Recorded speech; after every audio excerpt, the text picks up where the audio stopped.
ഒരു ക്രിസ്മസ് കാലം വരുന്നു. ക്രിസ്മസ് സന്ദേശങ്ങൾ നമ്മൾ കേൾക്കും.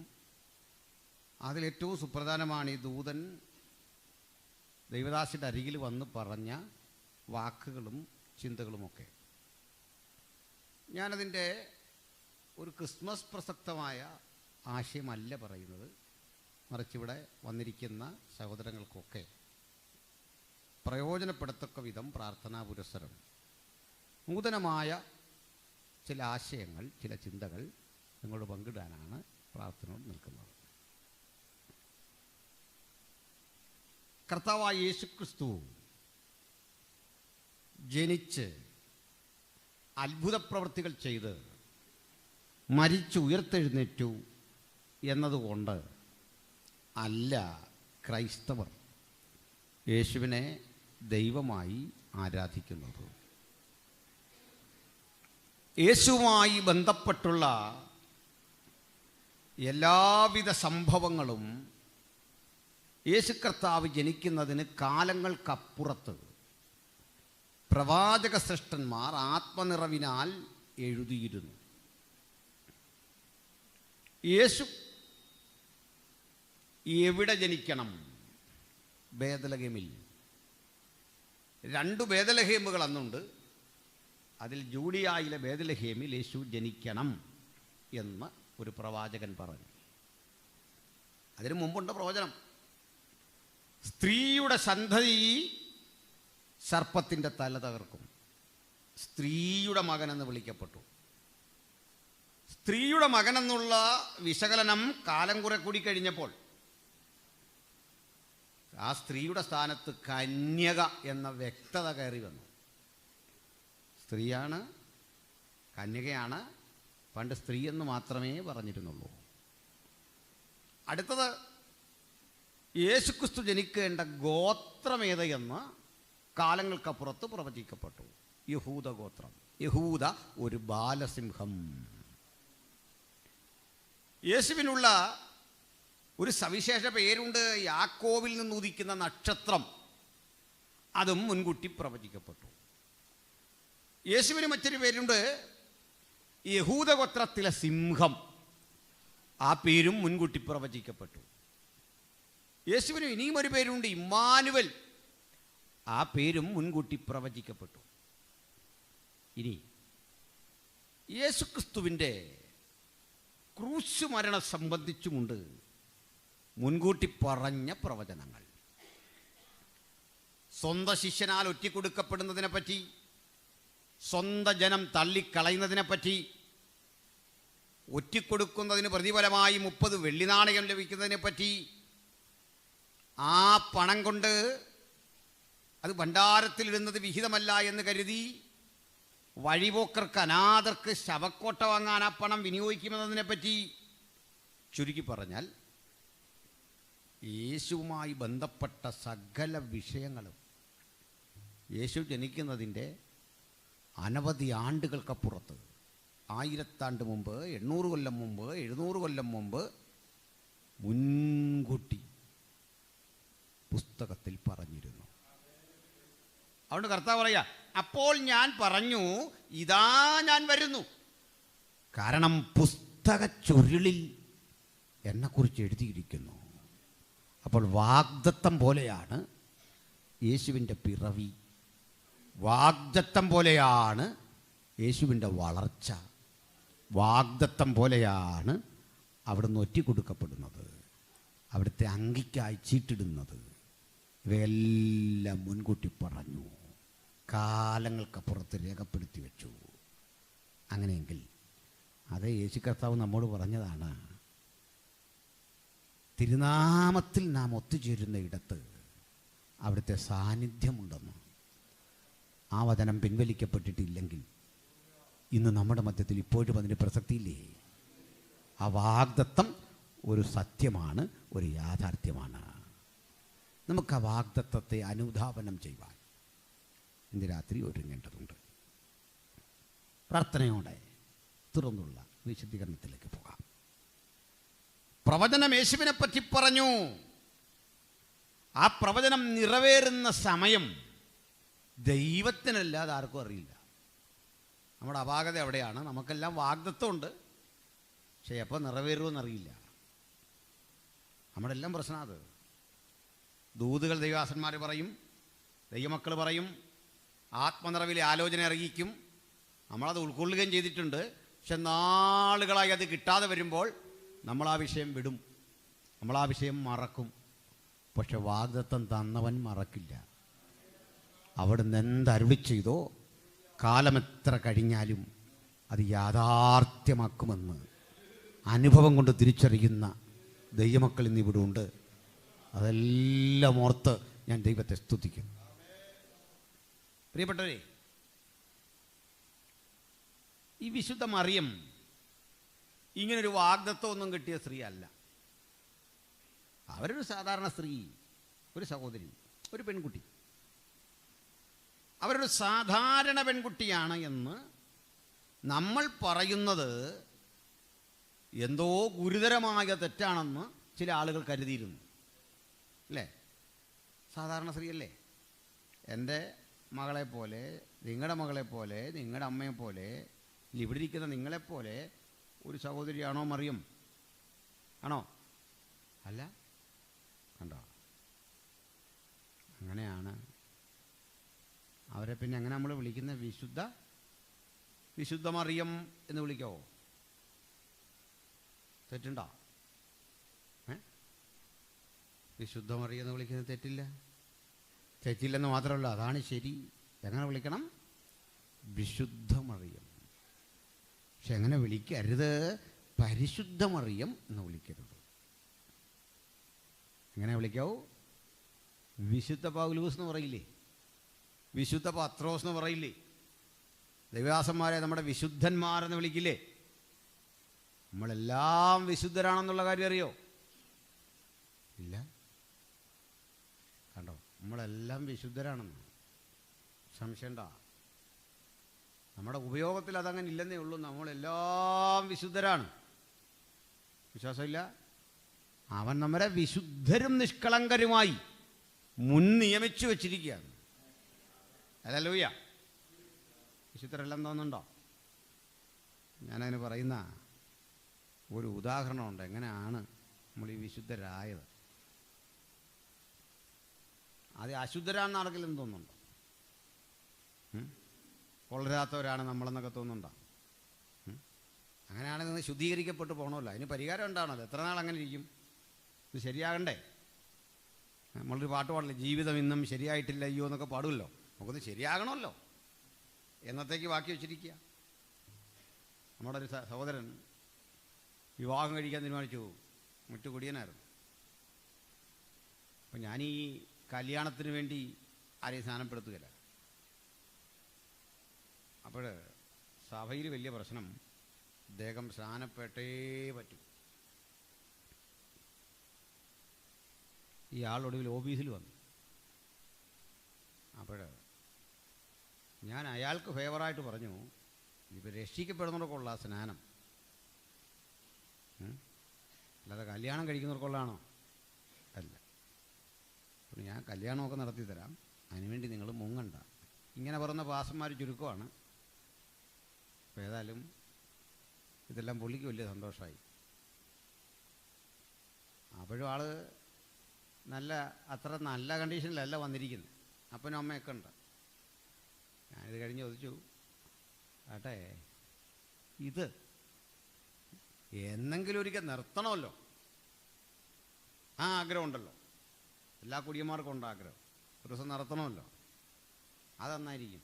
അത് പറഞ്ഞാലേ കല്യാണം നടക്കുകയുള്ളൂ. നടപ്പിലാക്കണമെന്നൊന്നുമില്ല, മനുഷ്യൻ്റെ കാര്യമല്ലേ. നിങ്ങളൊന്ന് പറ, ഇതെന്നാ നിർത്തുന്നേ? പുള്ളി കുറച്ചേരം ഇങ്ങനെ നോക്കിയിരുന്നു. ഞാൻ പറഞ്ഞതൊക്കെ നിർത്താൻ പറ്റിയ നല്ലൊരു സമയമാണ് ഈ കല്യാണം. ഒരു പുതിയ ജീവിതമൊക്കെ തുടങ്ങാൻ പറ്റിയൊരു സമയമാണ്. ഇത് കേട്ട് ഈ മനുഷ്യൻ പറഞ്ഞു, ഞാൻ ഇവിടെ വെച്ച് നിർത്തി, എനിക്ക് സ്നാനപ്പെടണം. നടന്ന സംഭവമാണ്, ദൈവസന്നിധി കള്ളമല്ല പറയുന്നത്. അങ്ങനെ ആ മനുഷ്യനെ ഞാൻ തന്നെ സ്നാനപ്പെടുത്തി, കല്യാണവും നടത്തി. തുടർന്നുള്ള അദ്ദേഹത്തിൻ്റെ ജീവിതം അനുഗ്രഹിക്കപ്പെട്ടതായിരുന്നു. ആദ്യം സഭാകാളി വരും, പായൊക്കെ വിരിക്കും, വളരെ ഡീസൻ്റായി. അധിക നാൾ പക്ഷേ അവരുടെ ജീവിതം നീണ്ടു നിന്നില്ല. മഞ്ഞപ്പിത്തം ബാധിച്ച് അദ്ദേഹം കത്തസനയിൽ ചേർക്കപ്പെട്ടു. ഭൗതിക ശരീരം അടക്കിയത് ഞാനാണ്. വലിയ ദുഃഖമായിരുന്നു, എന്നോട് വലിയ സ്നേഹമായിരുന്നു. പറഞ്ഞു വന്നത്, ഈ ഒരാൾ ശരിയാകണമല്ലോ നമ്മളല്ലേ, ശരിയാകണം. അതെപ്പോഴാണ്? എന്നോടല്ല പറയേണ്ടത്, ദൈവത്തോടാണ് പറയേണ്ടത്. എനിക്കെന്തൊക്കെയോ കുറവുണ്ട്, എനിക്കൊന്ന് ക്ലീനാകണം, എനിക്കൊന്ന് ശുദ്ധനാകണം, എനിക്കൊന്ന് ശരിയാകണം. വേണ്ടേ? ഈ ആഗ്രഹമില്ലാത്ത ആരുമില്ല, എല്ലാവരിലും ഉണ്ട്. ഇത് ആഗ്രഹമാണ് കൂടുതൽ. ആ ആഗ്രഹവും അനുദിന ജീവിതത്തിലെ തെറ്റുകളും തമ്മിലുള്ള സമ്മർദ്ദമാണ് നമ്മുടെ ജീവിതം. ആ ആഗ്രഹത്തിലേക്ക് ആത്മാവ് നമ്മളെ നയിക്കുമ്പോൾ ജഡം നമ്മളെ ഇവിടെ തളച്ചിട്ട് തോൽപ്പിക്കും. അവ തമ്മിലുള്ള ഏറ്റുമുട്ടലാണ് വാസ്തവത്തിൽ മനുഷ്യൻ്റെ ജീവിതം. അതുകൊണ്ട് ഇതെങ്ങനെയാണ് വിശുദ്ധരായി എന്ന് നമുക്ക് ഞാൻ ക്രമേണ പറയാം. അവൻ അറിയും, ഒരു സ്ത്രീ, ഒരു സഹോദരി കർത്താവിനെ അറിഞ്ഞു എന്ന കാരണത്താൽ അവർ വിശുദ്ധരാണ്. അങ്ങനെയുള്ള ആ കർത്തൃദാസിയ പെൺകുട്ടി ഒരു ദിവസം ഒരു ദൂത പ്രത്യക്ഷതയ്ക്ക് വിധേയായി. ഗബ്രിയേൽ എന്ന ദൂതൻ മറിയെ കണ്ടു. മറിയെ കണ്ടിട്ട് ഈ ദൂതൻ പറയുന്നൊരു കാര്യമുണ്ട്, കൃപ ലഭിച്ചവളെ നിനക്ക് വന്ദനം. എപ്പോഴായി കൃപ ലഭിച്ചത് നമുക്കറിയില്ല. ദൂതൻ പറഞ്ഞപ്പോഴാണ് ജലിപ്പിച്ചതെന്ന് പറയാൻ പറ്റില്ല. അത് പ്രസന്റ് ടെൻസാ. ഓൾറെഡി കിട്ടിയ ഒരു കാര്യം പറയാ, കൃപ ലഭിച്ചവളെ നിനക്ക് വന്ദനം. ഇതില് ഈ വന്നിരിക്കുന്ന ദൂതന്റെ ചിറകുകളോടെ, തേജസ്സോടെ, ജ്വലനത്തോടെ, മഹിമയോടല്ല മനുഷ്യരിലേക്ക് വരിക. പിന്നെങ്ങനെ? നമ്മളെപ്പോലൊരു പുരുഷനായിട്ടാണ് ദൂതൻ മനുഷ്യർക്ക് പ്രത്യക്ഷപ്പെടുക. മനസ്സിലാവുന്നില്ല? ബൈബിളിൽ ദൂതൻ വന്നല്ല എങ്ങനെ? ഒരു പുരുഷൻ. അല്ല തേജസ്സും ഇല്ല, എന്നെ നിങ്ങളെക്കാൾ ഒരു വ്യത്യാസമില്ല, ഒരു പുരുഷൻ. തെളിവെന്താണെന്നറിയണ്ടേ? അബ്രഹാമിൻ്റെ വീട്ടിൽ 3 ദൂതന്മാർ, 3 പുരുഷന്മാർ. മാലാഖ എന്ന് പറയുന്ന ആളുകൾ എങ്ങനെ വന്ന? മാലാഖമാർ എങ്ങനെ വന്നേ? പുരുഷന്മാർ. സന്ധ്യായാഗത്തിൻ്റെ സമയത്തൊരു പുരുഷൻ. അങ്ങനെയാ. അതുകൊണ്ട് അബ്രഹാം അറിയാതെ ദൂതനെ സൽക്കരിച്ചെന്ന്. ഈ തേജസ്സൊക്കെ ഉണ്ട്, ദൂതനാണെന്നറിയില്ലേ? ചിറകൊക്കെ ഉണ്ട്, അറിയത്തില്ലേ? ചിറകൊന്നുമില്ല, ഒരു പുരുഷനാണ്. ഇനി അല്പം കൂടെ നിനക്ക് മനസ്സിലാകാൻ പറയാം. അതുകൊണ്ട് ആ ലോത്തിൻ്റെ വീട്ടിൽ വന്നിരുന്ന ആ ദൂതന്മാരെ കണ്ടിട്ട് തിന്മ പ്രവർത്തിക്കുന്ന ആളുകൾ വന്നിട്ട് ഈ തിന്മയ്ക്ക് വേണ്ടി അവരെ വിട്ടുകൊടുക്കാൻ പറയുന്നുണ്ടാ? തേജസ്സൊന്നുമില്ല, എന്നെ നിങ്ങളെയും പോലെയാണ്. ദൂതന്മാർ വരുന്നത് എങ്ങനെ? പുരുഷഭാവത്തിലാണ്. മാലാഖ എന്ന് പറഞ്ഞാൽ ആരാ? പുരുഷഭാവമാണ്. അത് നിങ്ങൾക്ക് മനസ്സിലാകാത്തത് നിങ്ങളുടെ പ്രശ്നമല്ല, ആരുടെയും പ്രശ്നമല്ല. ഈ മാലാഖ എന്ന് പറയുമ്പോൾ നമ്മുടെ മനസ്സിലേക്ക് ഓർമ്മ വരുന്നത് നൈറ്റിയൊക്കെ ഇട്ട് നിൽക്കുന്ന ഒരു കൊച്ച, ഈ മുമ്പിലിരിക്കുന്ന ഈ പ്രായത്തിലൊക്കെ ഉള്ളൊരു പെണ്ണ്, ഒരു 10-16 വയസ്സുള്ളൊരു കൊച്ചു നൈറ്റി ഇട്ട് ഈ നിൽക്കുന്നതാണ് വരച്ച് വെച്ചിരിക്കുന്ന ദൂതൻ. അങ്ങനല്ലേ? അതുകൊണ്ടാണ് പെൺകുട്ടികൾക്കൊരു പേര് വിടും, ഏഞ്ചലോസ് അല്ലേ? ഏഞ്ചലോസ് എന്നൊക്കെ. വാസ്തവത്തിൽ പെൺപിള്ളേർക്ക് ഇടാൻ പറ്റിയ പേരല്ല. ഓയസിൽ പേര് തീർന്നാൽ അത് പുല്ലിംഗ ശബ്ദമാണ്. ഗ്രീക്ക് നിയമം അങ്ങനെ. OS, Angelos, സ്റ്റാവ്റോസ്. ഓയസിൽ അതിരുന്നെങ്കിൽ ശബ്ദം പുല്ലിംഗമാണ്. ലോഗോസ്. എങ്ങനെയാ? ഞാൻ പോട്ടെ, ഞാൻ പേരൊക്കെ എന്തില്ലാട്ടെ. ഒരു പുരുഷൻ വന്നിട്ട് മറിയത്തോട് പറഞ്ഞു, കൃപ ലഭിച്ചവളെ വന്ദനം. അപ്പോൾ ഇന്നെന്ന പോലെയല്ല അന്നത്തെ കാലം. കഴിവതും സ്ത്രീകളെ കണ്ടാൽ പുരുഷന്മാർ അവരുടെ വഴിക്കങ്ങ് പോവാ. പുരുഷൻ അങ്ങനെയും മാറിപ്പോവാ. അപ്പോൾ വന്ദനം പറഞ്ഞപ്പോൾ ഒരപരിചിതത്വം തോന്നിയ മറിയം തിരിച്ചൊതുക്കിയ, ഇതെന്ത് വന്ദനം? അവൾ നിന്നിട്ട് അടുത്ത കാര്യം പറഞ്ഞു കൊടുക്കുക. കർത്താവിൻ്റെ ശക്തി, കർത്താവിൻ്റെ ദൂത്, കർത്താവിൻ്റെ ആലോചനയാണ് ഞാൻ നിനക്ക് തരുന്നത്. അടുത്തത് അല്പം കഠിനമാണ് പറയുന്ന കാര്യം. നീ ഗർഭം ധരിച്ച് ഒരു മകനെ പ്രസവിക്കും, അവൻ അത്യുന്നതൻ്റെ പുത്രനെന്ന് വിളിക്കപ്പെടും. അതിൻ്റെ രീതി എങ്ങനെയാണെന്ന് പറയുക. അത്യുന്നതൻ നിന്റെ മേൽ വഴും, അത്യുന്നതൻ പരിശുദ്ധാത്മാവ് നിഴലിടും. അപ്പോൾ അത്യുന്നതൻ്റെ നിഴൽ, പരിശുദ്ധാത്മ സാന്നിധ്യം. അടുത്ത് പറയുക, ഒരു പുരുഷപ്രജ ജനിക്കും. 3 കാര്യങ്ങൾ കാണാം. അത്യുന്നതൻ്റെ നിഴല്, പരിശുദ്ധാത്മാവിൻ്റെ വരവ്, ഒരു പുരുഷപ്രജയുടെ ജനനം. പിതാവും പുത്രനും പരിശുദ്ധാത്മാവും നിന്നിൽ സമ്മേളിക്കും. നീ ഒരു കുഞ്ഞിന് ജന്മം കൊടുക്കും, അവൻ ദൈവത്തിൻ്റെ പുത്രനെന്ന് വിളിക്കപ്പെടും. ഈ ദൂത് മുഴുവൻ ഒറ്റ ശ്വാസത്തിൽ ദൂതനം കൊണ്ട് പറയുക. അപ്പോൾ ഈ സഹോദരി തിരിച്ചൊരു പ്രതികരണം, ഞാൻ പുരുഷനെ ഇറങ്ങില്ല, വിവാഹം ഒന്നും കഴിച്ചിട്ടില്ല, ഇതെങ്ങനെ? ഇവളുടെ ഈ മറുപടി ഒരു പുതിയ സന്ദേശം, ഒരു പുതിയ വസ്തുതയാണ്. കാരണം എന്താണെന്നറിയണ്ടേ? നമ്മൾ കേട്ടത് മറിയം അമലോത്ഭവ അഥവാ ഒരു പരിശുദ്ധ ജനനം മറിയയ്ക്കും കിട്ടിയെന്നും മറിയ ദൈവമാതാവായിരുന്നെന്നും മറിയ സ്വർഗാരോപിതയാണെന്നും ഒക്കെ ചിന്തിച്ചു പോന്ന ഒരു സമൂഹത്തെ ചോദ്യം ചെയ്യുന്നൊരു വചനമാണ്. കാരണം മറിയം സർവജ്ഞാനിത്വവും സർവ്വവ്യാപിത്വവും ഈ അറിവും ദൈവമാതാവും ഇന്നീ പറയുന്നൊക്കെ ഉണ്ടെങ്കിൽ ഈ ദൂതനോട് തിരിച്ചു പറഞ്ഞാൽ മതി, ഇതെല്ലാം എനിക്കും അറിയാം. ശരിയല്ലേ? ദൂതൻ പറയാതെ അറിയണ്ടേ? ദൂതൻ പറയുമ്പോൾ ശരിയിടുകയല്ല ചെയ്തത്, ക്ലാരിറ്റിക്ക് വേണ്ടി ചോദിക്കുക, ഇതെങ്ങനെ? ദൂതനോട് പറഞ്ഞാൽ മതി, എനിക്കിതെല്ലാം അറിയാം, നീ മറ്റുള്ളവരോടാണ് ഇത് പറയേണ്ടത്, അവർക്ക് ബോധ്യം വരട്ടെ, സമയം കളയാതെ അങ്ങോട്ട് പൊക്കോണം, ഫീൽഡിൽ പൊക്കോണം, മറ്റുള്ളവരോട് പറഞ്ഞോണം. അങ്ങനല്ലേ പറയണ്ടേ? മറിയയ്ക്ക് ഇന്ന് കേൾക്കുന്ന തരത്തിലെ സിദ്ധിവിശേഷങ്ങൾ ഉണ്ടായിരുന്നെങ്കിൽ ഇതായിരുന്നു വേണ്ടേ. കാരണം ദൈവത്തിൻ്റെ പദ്ധതിയിൽ ഈ പറയപ്പെട്ടവയൊന്നും മറിയം മുൻകൂട്ടി അറിഞ്ഞില്ല. ഒരു സാധാരണ പെൺകുട്ടി, അവർ പറയുക, ഇതാ ഞാൻ കർത്താവിൻ്റെ ദാസി, അങ്ങ് പറഞ്ഞതുപോലെ എനിക്ക് ഭവിക്കട്ടെ. അപ്പോഴാൾ പറയും, നമ്മൾ മറിയത്തെ കർത്താവിൻ്റെ ദാസി എന്ന് പറഞ്ഞാൽ മോശപ്പെട്ട കാര്യമാണോ? അത് വലിയൊരു പദവിയാണ്, വലിയൊരു പദവി, ആർക്കും പറിച്ചു മാറ്റാനാവാത്തൊരു പദവി, റിട്ടയർമെൻ്റ് ഇല്ലാത്ത പദവി, നമ്മളെ ടെർമിനേറ്റ് ചെയ്യാനാവാത്ത പദവി, ആജീവനാന്തം നിലനിൽക്കുന്ന പദവി. ആ വലിയ പ്രിവില്ലേജിലേക്കാണ് അവൾ സ്വയം തന്നെ സമർപ്പിച്ചിട്ട് പറയുക, അങ്ങ് പറഞ്ഞതുപോലെ എനിക്ക് ഭവിക്കട്ടെ, ദൂത് എന്നിൽ സംഭവിക്കട്ടെ, നീ പറഞ്ഞ വാഗ്ദത്തം എന്നിൽ സംഭവിക്കട്ടെ, നീ പറഞ്ഞ ചിന്ത എന്നിൽ ആവസിക്കട്ടെ, അത്യുന്നതന്റെ നിഴൽ എൻ്റെ മീതെ വരട്ടെ, പരിശുദ്ധാത്മ സാന്നിധ്യം എൻ്റെ മീതെ വരട്ടെ, ഒരു പുരുഷപ്രജ എന്നിൽ രൂപപ്പെടട്ടെ, അവൻ ദൈവപുത്രനെന്ന് വിളിക്കപ്പെടട്ടെ. ആ സമർപ്പണത്തിലാണ് ദൈവത്തിൻ്റെ പുത്രനായ യേശുക്രിസ്തുവിൻ്റെ സുവിശേഷം ജഡരൂപമെടുത്ത് ഒരു സ്ത്രീയിൽ അങ്കുരിക്കാൻ തുടങ്ങിയത്. സമർപ്പണത്തിൻ്റെ മുമ്പിലാണെങ്കിൽ ഇന്ന് രാത്രി വചനം കേൾക്കുമ്പോൾ സമർപ്പിക്കപ്പെടുന്നവർക്ക് വേണ്ടി, ദൂതേറ്റെടുക്കുന്നവർക്ക് വേണ്ടി, വാഗ്ദത്തത്തിന് കാത്തിരിക്കുന്നവർക്ക് വേണ്ടി പുറപ്പെട്ടു വരുന്ന ദൈവികമായ ആലോചനകൾ അതിൻ്റെ ഉദ്ദേശം സാധിക്കാതെ തിരിച്ചു പോകയില്ല. അതുകൊണ്ട് ആരവിടുത്തെ സന്നിധിയിൽ സമർപ്പിക്കും?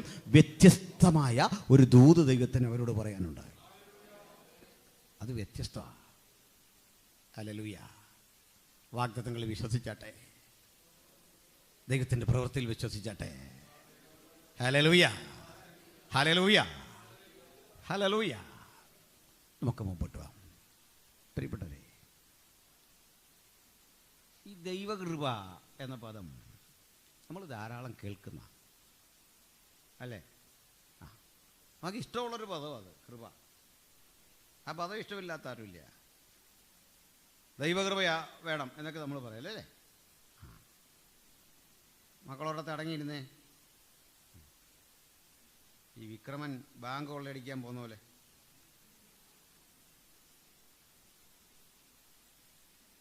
അവിടെ ഇരുന്നോണം. ഒരു വിഷയം ഉണ്ടാക്കാതെ അവിടെ ഇരുന്നോണം. അടുത്തവൻ ഇരിക്കുന്നുണ്ടോ? പോട്ടെ. അപ്പോൾ ശ്രദ്ധിച്ചിരുന്നേ.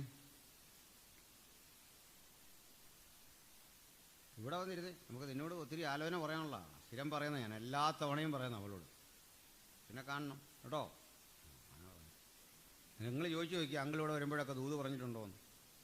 നിങ്ങൾ തന്നെ അംഗീകരിക്കാത്ത ഇഷ്ടംപോലെ ആലോചന പറഞ്ഞിട്ടുണ്ട്. പോട്ടെ. അപ്പോൾ ശ്രദ്ധിച്ചിരിക്കണം, വചനത്തിലേക്ക് വരണം. എല്ലാവർക്കും ഇഷ്ടപ്പെട്ട പദമാണ് ഈ കൃപ, അല്ലേ? പിന്നെ ഇടയ്ക്കൊരു കാര്യം,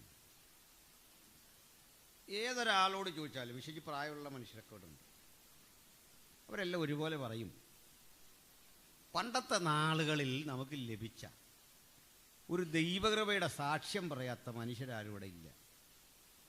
ശരിയല്ലേ? ഇറങ്ങിത്തിരിച്ച നാളിൽ കിട്ടിയ ചില ആത്മചൈതന്യത്തിൻ്റെ അനുഭവങ്ങൾ എല്ലാവരും പറയും. ചൂട്ടുകറ്റ കത്തിച്ചു പോയതും പാട്ടുപാടിയതും അത് പറയാത്തൊരു മനുഷ്യർ, ആ പണ്ടത്തെ നാളുകളെ ഓർക്കാത്ത ഒരു വിശ്വാസിയില്ല. അതായിരുന്നു നല്ലതെന്നാണ് എക്കാലത്തും മനുഷ്യർ ഓർക്കുന്നത്. അങ്ങനെയാണ് ആ പണ്ടത്തെ നാൾ. പക്ഷെ ഇന്നതൊന്നുമില്ല. ഇന്നൊരു ചൈതന്യമില്ല. പാട്ട് പാടിയാൽ ഒരു ആത്മാർത്ഥതയില്ല. ദൂതൊരുക്കി വരുന്നില്ല. എപ്പോഴും സഭയ്ക്കുള്ളിൽ നടക്കേണ്ട ഒന്നും നടക്കുന്നില്ല. കൃപാവരങ്ങളില്ല, വ്യാഖ്യാന വരങ്ങളില്ല. പണ്ടൊക്കെ ഒരു പാട്ട് പാടിക്കഴിയുമ്പോൾ ആത്മാവിൽ ആരാധിച്ചിട്ട് അന്യഭാഷകളിൽ ചില സംസാരിച്ചിട്ട് അവസാനം രണ്ടുപേരായി ചുരുങ്ങി ഒരാളത് വ്യാഖ്യാനിക്കുകയൊക്കെ ചെയ്യുന്നത് നമ്മളൊക്കെ കണ്ടിട്ടുണ്ട്. ഇന്നിതൊന്നുമില്ല. നമ്മൾ പറയുന്നൊരു കാര്യമല്ലേ? ശരിയാണോ? അങ്ങനെ പറയാറില്ലേ നിങ്ങളൊന്നും? പണ്ടൊക്കെ കുമ്പനാട് കൺവെൻഷന് പോയാൽ എന്തായിരുന്നു? ഭയങ്കര സന്തോഷം. ഓലക്കീറയിൽ നിന്ന് കൺവെൻഷൻ കൂടിയതും നടന്ന് തിരിച്ച് ഇവിടെ വന്നതും ഒക്കെ പറയും. ഇന്ന് ഈ സന്തോഷമില്ല എന്ന് പറയല്ലേ? അങ്ങനെയല്ലേ? ഈ യോഗത്തിന് നിങ്ങളെല്ലാം വന്നു. നിങ്ങൾ വരുമ്പോൾ നിങ്ങൾക്കും പറയാനുണ്ട്. ഞങ്ങൾ പ്രതീക്ഷിച്ചൊരു സന്തോഷവും ഒരു ദൈവകൃപയും അങ്ങോട്ട് കിട്ടണില്ല. ഇതാര് തരുമെന്നാണ് നിങ്ങൾ ഓർത്ത? ഞാനോ? മനോജ് ബാസറോ? നിങ്ങളിത് ആരല്ല പ്രതീക്ഷിച്ചേ? ഞാൻ നിങ്ങളീ പ്രതീക്ഷിച്ചാണ് വന്നേ. വ്യാഖ്യാനം ഉണ്ടാകുമെന്നും പ്രവചനം ഉണ്ടാകുമെന്നും ഒക്കെ നിങ്ങളിൽ നിന്ന് ഇത് കിട്ടാനാ ഞാൻ വന്നേ. എന്നിൽ നിന്ന് ഇത് കിട്ടാനാ നിങ്ങളിരിക്കുന്നത്. രാജുപാഷ പറയുന്നത് എന്നിൽ ഇതൊന്നും ഇല്ല, നമ്മളിത് കൊടുക്കണം അദ്ദേഹത്തിന് ഫ്രീ ആയിട്ട്. ദാനിയേൽ വാസു പറയും മനോജ് ഭാഷയിൽ ഇതൊന്നുമില്ല. ഏട്ടാ, നമ്മുടെ പണി എന്തോ പിടിയിട്ടില്ല. പിന്നെ ഇരിക്കുന്ന ഈ സന്തോഷമൊക്കെ ഉണ്ടാക്കാൻ നമ്മുടെ പണി എന്താന്ന്? ഇത് ആര് കിട്ടണമെന്നാണ് ഈ പറയുന്നേ? മനസ്സിലായില്ല? പിടിയിട്ടില്ല. മനോജ് വാസ കിട്ടിയില്ലെന്ന് ഞാനും, എൻ്റെ സൂക്ഷ കിട്ടിയില്ലെന്ന് ദാനിയേൽ പാസ്റ്ററും, ദാനിയേൽ വാസ സൂക്ഷ കിട്ടില്ലെന്ന് യാക്കോബ് പാസ്റ്ററും, ഇതിലൊന്നും കിട്ടുന്നില്ലെന്ന് രാജു പാസ്റ്ററും നമ്മൾ പരസ്പരം പറഞ്ഞുകൊണ്ടിരിക്കുക. ദൈവം പറഞ്ഞായിരുന്നു ഇതുവഴിയാ നിന്റെ വിടുതലെന്ന്. നമ്മുടെ കുറ്റം പിടിയിട്ടോ? പിടിയിട്ടില്ല. നമ്മളിൽ ഇതുണ്ടാകണമെന്ന് എത്ര പേർ ആഗ്രഹിച്ച് ഇന്നിവിടെ വന്നു. അണ്ട് അവിടെയാണ് നമ്മൾ ഒരുങ്ങേണ്ടത്. ഈ ഒരു കുറ്റം എനിക്ക് എല്ലാവരെയും, ഞാനടക്കം ഉള്ളവരെ പറ്റി പറയാനുള്ള ഒരു കുറ്റം അതാന്ന്. മറ്റെവിടെയോ എനിക്ക് കിട്ടണം. സത്യസന്ധമായൊരു പ്രവചനം കേട്ടിട്ട് എല്ലായിടത്തും തട്ടിപ്പാ, ശരിയായൊരു പ്രവചനം കേൾക്കുന്നില്ല. ആരോടാ പറയുന്നത്? നിങ്ങൾക്കത് പ്രകടിപ്പിക്കാൻ തടസ്സം എന്താണെന്ന് നിങ്ങൾ ചിന്തിച്ചോ. എനിക്കത് പ്രകടിപ്പിക്കാൻ തടസ്സം എന്തെന്ന് ഞാൻ ചിന്തിക്കാതെ മറ്റുള്ളവരിൽ ഇത് കണ്ടെത്താൻ ഞാൻ നടത്തുന്ന ശ്രമത്തെ കണ്ട് ദൈവ സകത വെച്ചിട്ട് പറയാ, നിന്നെയും വിളിച്ചത് ഇതിനാ, നിന്നെയും തിരഞ്ഞെടുത്ത ഇതിനാ, നിന്നിലും നിറയ്ക്കാൻ എനിക്ക് സാധിക്കുമെന്ന് തിരിച്ചറിഞ്ഞിട്ടും നീ എന്തുകൊണ്ട് സമർപ്പിച്ചില്ല? ആ ചോദ്യത്തിന്റെ നടുവിലാ ഈ സഹോദരി പറയുന്നത്, ഇതാ ഞാൻ കർത്താവിൻ്റെ ദാസി, നീ പറഞ്ഞതുപോലെ എനിക്ക് ഭവിക്കട്ടെ. അങ്ങനെയെങ്കിൽ നമുക്കിന്ന് തിരുത്തി ജീവിതത്തെ ഒന്ന് പുനഃപരിശോധിച്ച് ദൈവത്തിൻ്റെ കൃപകളും പദ്ധതികളും ഏറ്റെടുക്കാൻ ആരെന്ന് സന്നദ്ധരാകും? അവർക്ക് വേണ്ടി പ്രവർത്തിക്കുന്ന മഹാദൈവത്തിൻ്റെ ഇടപെടൽ എനിക്കല്ല, നിങ്ങൾക്കല്ല, പറയാനറിയാത്ത പറഞ്ഞ് പ്രതിഫലിപ്പിക്കാനാവാത്ത വിധത്തിൽ ദൈവികമായ ആ പദ്ധതിയുടെ വെളിപ്പെടൽ നമ്മുടെ ജീവിതത്തിൽ വീണ്ടും ആരംഭിക്കാൻ ഒരു സമർപ്പണത്തിന് ആര് തയ്യാറുണ്ട്? അവരിലൂടെ നഷ്ടപ്പെട്ടു പോയ കൃപകൾ ജ്വലിക്കുന്ന അനുഗ്രഹിക്കപ്പെട്ട ഒരു രാത്രിയാ. ആര് വചനം കേൾക്കുന്നു അവർക്ക് വേണ്ടി ഇടപെടുന്ന ദൈവപരിശുദ്ധാത്മാവ് തടസ്സമില്ലാതെ ഇടപെടുമ്പോൾ അത്യുന്നതന്റെ ശക്തി നിന്റെ മേൽ നിഴലിടും. പരിശുദ്ധാത്മാവ് നിന്റെ മേൽ വരും. ഒരു പുരുഷ പ്രജ ജനിക്കുമെന്ന് പറഞ്ഞപ്പോൾ അത് ദൂത് യാഥാർത്ഥ്യമെന്ന് കരുതി ഏറ്റെടുത്ത ആ കർത്തൃദാസിയെ പോലെ ആരുണ്ട്? ആ ദൈവപ്രവൃത്തി സ്വന്തം ജീവിതത്തിൽ ഒന്ന് രൂപപ്പെട്ട് കിട്ടാൻ കാത്തിരിക്കുന്ന സ്വീകരിക്കുന്നത് ആരുണ്ട്? അത് പാസ്റ്ററിലൂടെയല്ല, അതിഥി പ്രസംഗങ്ങളിലൂടെയല്ല, അതിഥി പാട്ടുകാരിലൂടെയല്ല. എൻ്റെ ജീവിതത്തിൽ, എൻ്റെ കുടുംബത്തിൽ, എൻ്റെ ശിശുവിൽ, എൻ്റെ പിതാവിൽ വചനം പറയുന്ന പോലെ അന്ത്യകാലത്ത് സകല ജഡത്തിന്മേലും ഞാൻ എൻ്റെ ആത്മാവിനെ പകരും. നിങ്ങളുടെ പുത്രന്മാരും പുത്രിമാരും പ്രവചിക്കും. നിങ്ങളുടെ യൗവനക്കാർ ദർശനങ്ങളെ കാണും. വൃദ്ധന്മാരും യൗവനക്കാരും കുഞ്ഞുങ്ങളും ദർശനങ്ങളെ കാണുന്ന മനോഹരമായ ദൈവപ്രവൃത്തിയുടെ വാഗ്ദത്തം ശേഷിച്ചിരിക്കയാൽ അത് ഏറ്റെടുക്കാൻ കഴിയാതെ അകലങ്ങളിലേക്ക് മാറി നിൽക്കുമ്പോൾ കുറവ് മറ്റുള്ളവരിലല്ല, അത് പ്രസംഗിക്കുന്ന എന്നിലാണ്, കേൾക്കുന്ന നിങ്ങളിലാണ്, പാടുന്ന നമ്മളിലാണ്. ആ കുറവിനെ ഒന്ന് തിരിച്ചറിഞ്ഞ് മാനസാന്തരത്തിൻ്റെ അനുഭവത്തിലേക്ക് സ്വയം പുതുക്കാൻ ഈ രാത്രി ഏൽപ്പിച്ചു കൊടുക്കുക. Hallelujah, hallelujah, praise the Lord. ക്ഷമിക്കണം, നമ്മൾ ഇനി കുറവെല്ലാം നികത്തുന്നത് എങ്ങനെയാ? അത് കുറെ ടെക്നിക്കലി കുറെ പരിപാടിയൊക്കെ ചെയ്താ അല്ലേ? ഉണർവുണ്ടാകുന്നത് എങ്ങനെയാ? കുറേ ടെക്നിക്കൊക്കെ കാണിച്ച് കൺവെൻഷന് പാടാൻ കുറേ ആളുകളെ നിർത്തി. അവരെയും കുഴപ്പമില്ല, അവർക്ക് നല്ല പാട്ടൊക്കെ അറിയാം. പാടാൻ അവസരമില്ലാത്ത എന്തുകൊണ്ടാണ്? പാടുന്നതിനേക്കാൾ നമുക്ക് ഇഷ്ടപ്പെടുന്നത് ഉപരിതലത്തിലെ ബഹളത്തിലാണ്. മനസ്സിലായില്ല? നിങ്ങൾ പറഞ്ഞോട്ടെ, ഈ വർഷിപ്പ് ലീഡർമാർ ഈ നല്ല ആരാധന വെളിപ്പെട്ട് വരുമ്പോൾ ഇവർ ഈ വള്ളംകളിയുടെ കമൻട്രി പറയുന്നല്ലോ അവിടെ നിൽക്കുക. ആത്മപ്രവൃത്തിയോടെ വ്യാപരിച്ചുകൊണ്ടിരിക്കുക, ദൈവകൃപ ഇവിടെ ഇടപെട്ടുകൊണ്ടിരിക്കുക, ജലരെ ദൈവം തൊട്ടുകൊണ്ടിരിക്കുക. ഈ വള്ളംകളിയുടെ കമൻട്രി ഇത് തന്നെയാണ്. പായ്പാട് ചുണ്ടൻ ദേവറസിനെ പിന്തള്ളി ഇഞ്ചോടിഞ്ച് 2 ചുണ്ടൻ വള്ളങ്ങൾ. ഇവനെന്തോ പണി? ഇവനിനകത്തില്ലെന്ന് ഇവൻ കമൻട്രി പറയുക അവിടെ നിന്ന്. ഇവൻ മാത്രമല്ല, നമ്മൾ പാസുമാർ ഇതൊക്കെ തന്നെ ചെയ്യുന്നതെന്ന്. അതുകൊണ്ട് ഇത് തിരിച്ചു വരണ്ടേ? എൻ്റെ ചോദ്യം അത് പിണങ്ങരുത് പറയുന്നതിനകത്ത്. ശരിയല്ലേ? അല്ലെ ക്രിക്കറ്റിൻ്റെ കമൻട്രി ഇതിനകത്ത് കേൾക്കുന്നതല്ലേ? പണ്ടൊക്കെ ഈ വള്ളംകളി കേട്ടാൽ നമ്മളൊക്കെ ഇത് പഠിച്ചു തുടങ്ങി. പല ആൾക്കാർ റേഡിയോയ്ക്കകത്ത് എന്ന് പറഞ്ഞാൽ ഇവിടെ ഏതാണ്ട് നടക്കുന്നു, ഇത് വലിയ പ്രവൃത്തി വെളിപ്പെടുക ഇങ്ങനെ പറഞ്ഞുകൊണ്ട് നിൽക്കുക. ഇങ്ങനെയാണ് നമ്മൾ ഈ ഇട നികത്തുന്നത്. ഇതിങ്ങനെ അല്ല നികത്തണ്ടേ. ഉണർവിൻ്റെ മാനദണ്ഡം, ഉണർവ് വേണമെന്ന് ആഗ്രഹിക്കാത്ത ആരുമില്ല കേട്ടോ. അതിനൊറ്റ വഴിയുള്ളൂ, അനുതാപം.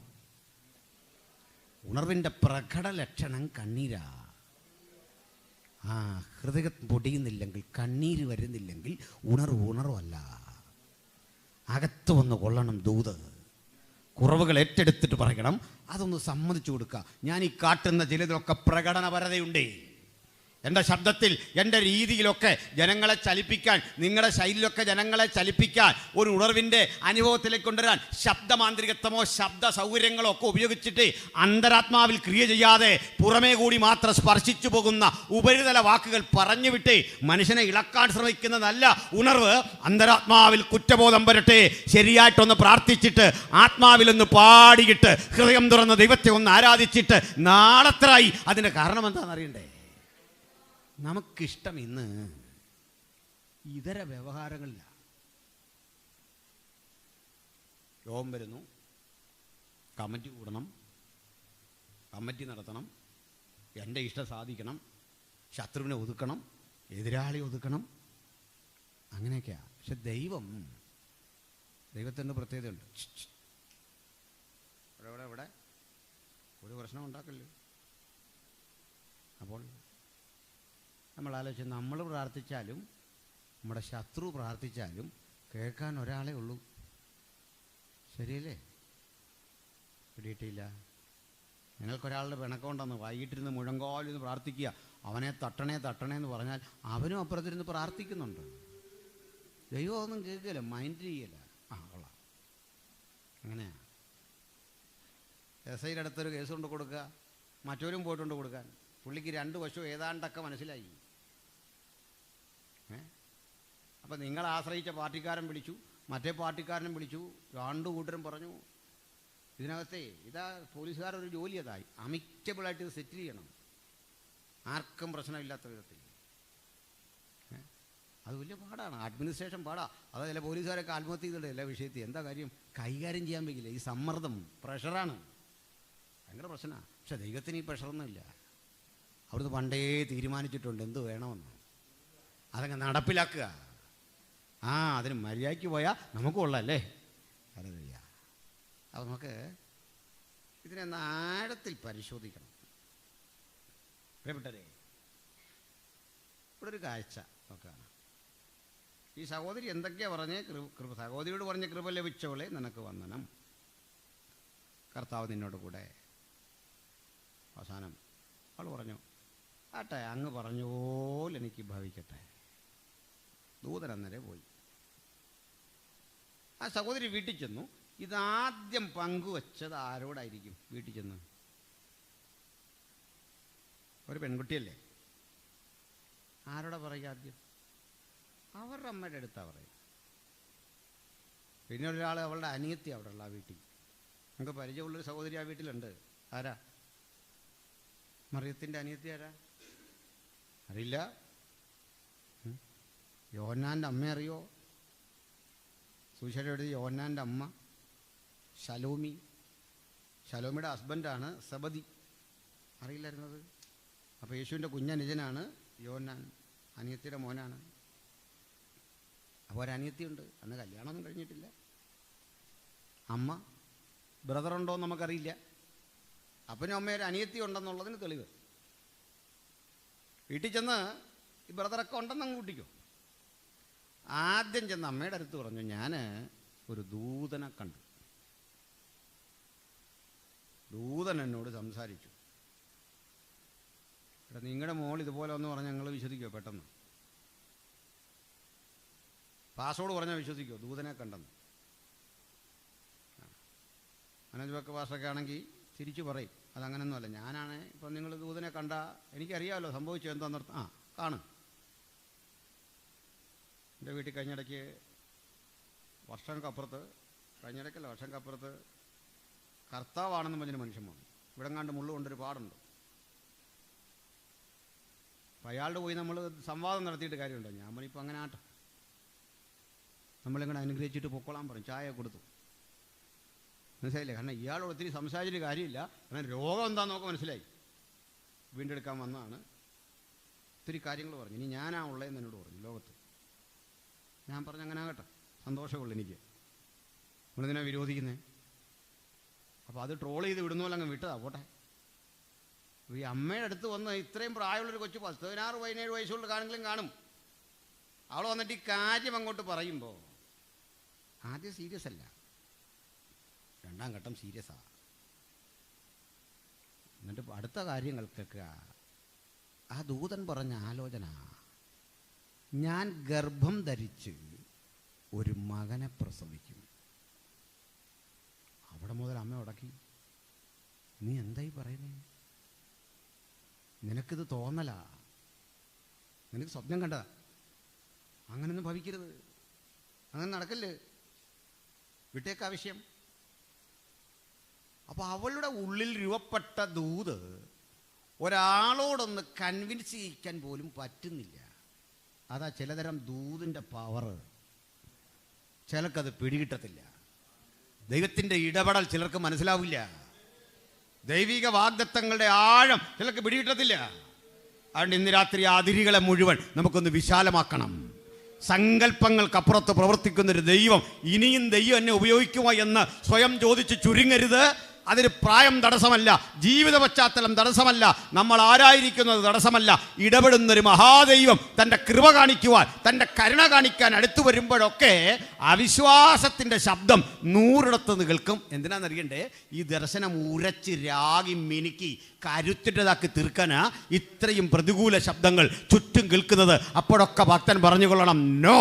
നിങ്ങൾ എന്നെ നിരുത്സാഹപ്പെടുത്താൻ ശ്രമിക്കുമ്പോൾ, അവിശ്വാസം ജനിപ്പിക്കാൻ ശ്രമിക്കുമ്പോൾ എനിക്കൊരു കാര്യം ഉറപ്പാ, ആ ദൂത് എൻ്റെ ഉള്ളത്തിൽ രൂപപ്പെട്ട് വരുന്നുണ്ട്. അതിങ്ങനെ കരിപ്പിടിപ്പിച്ച് വരുന്നുണ്ട്.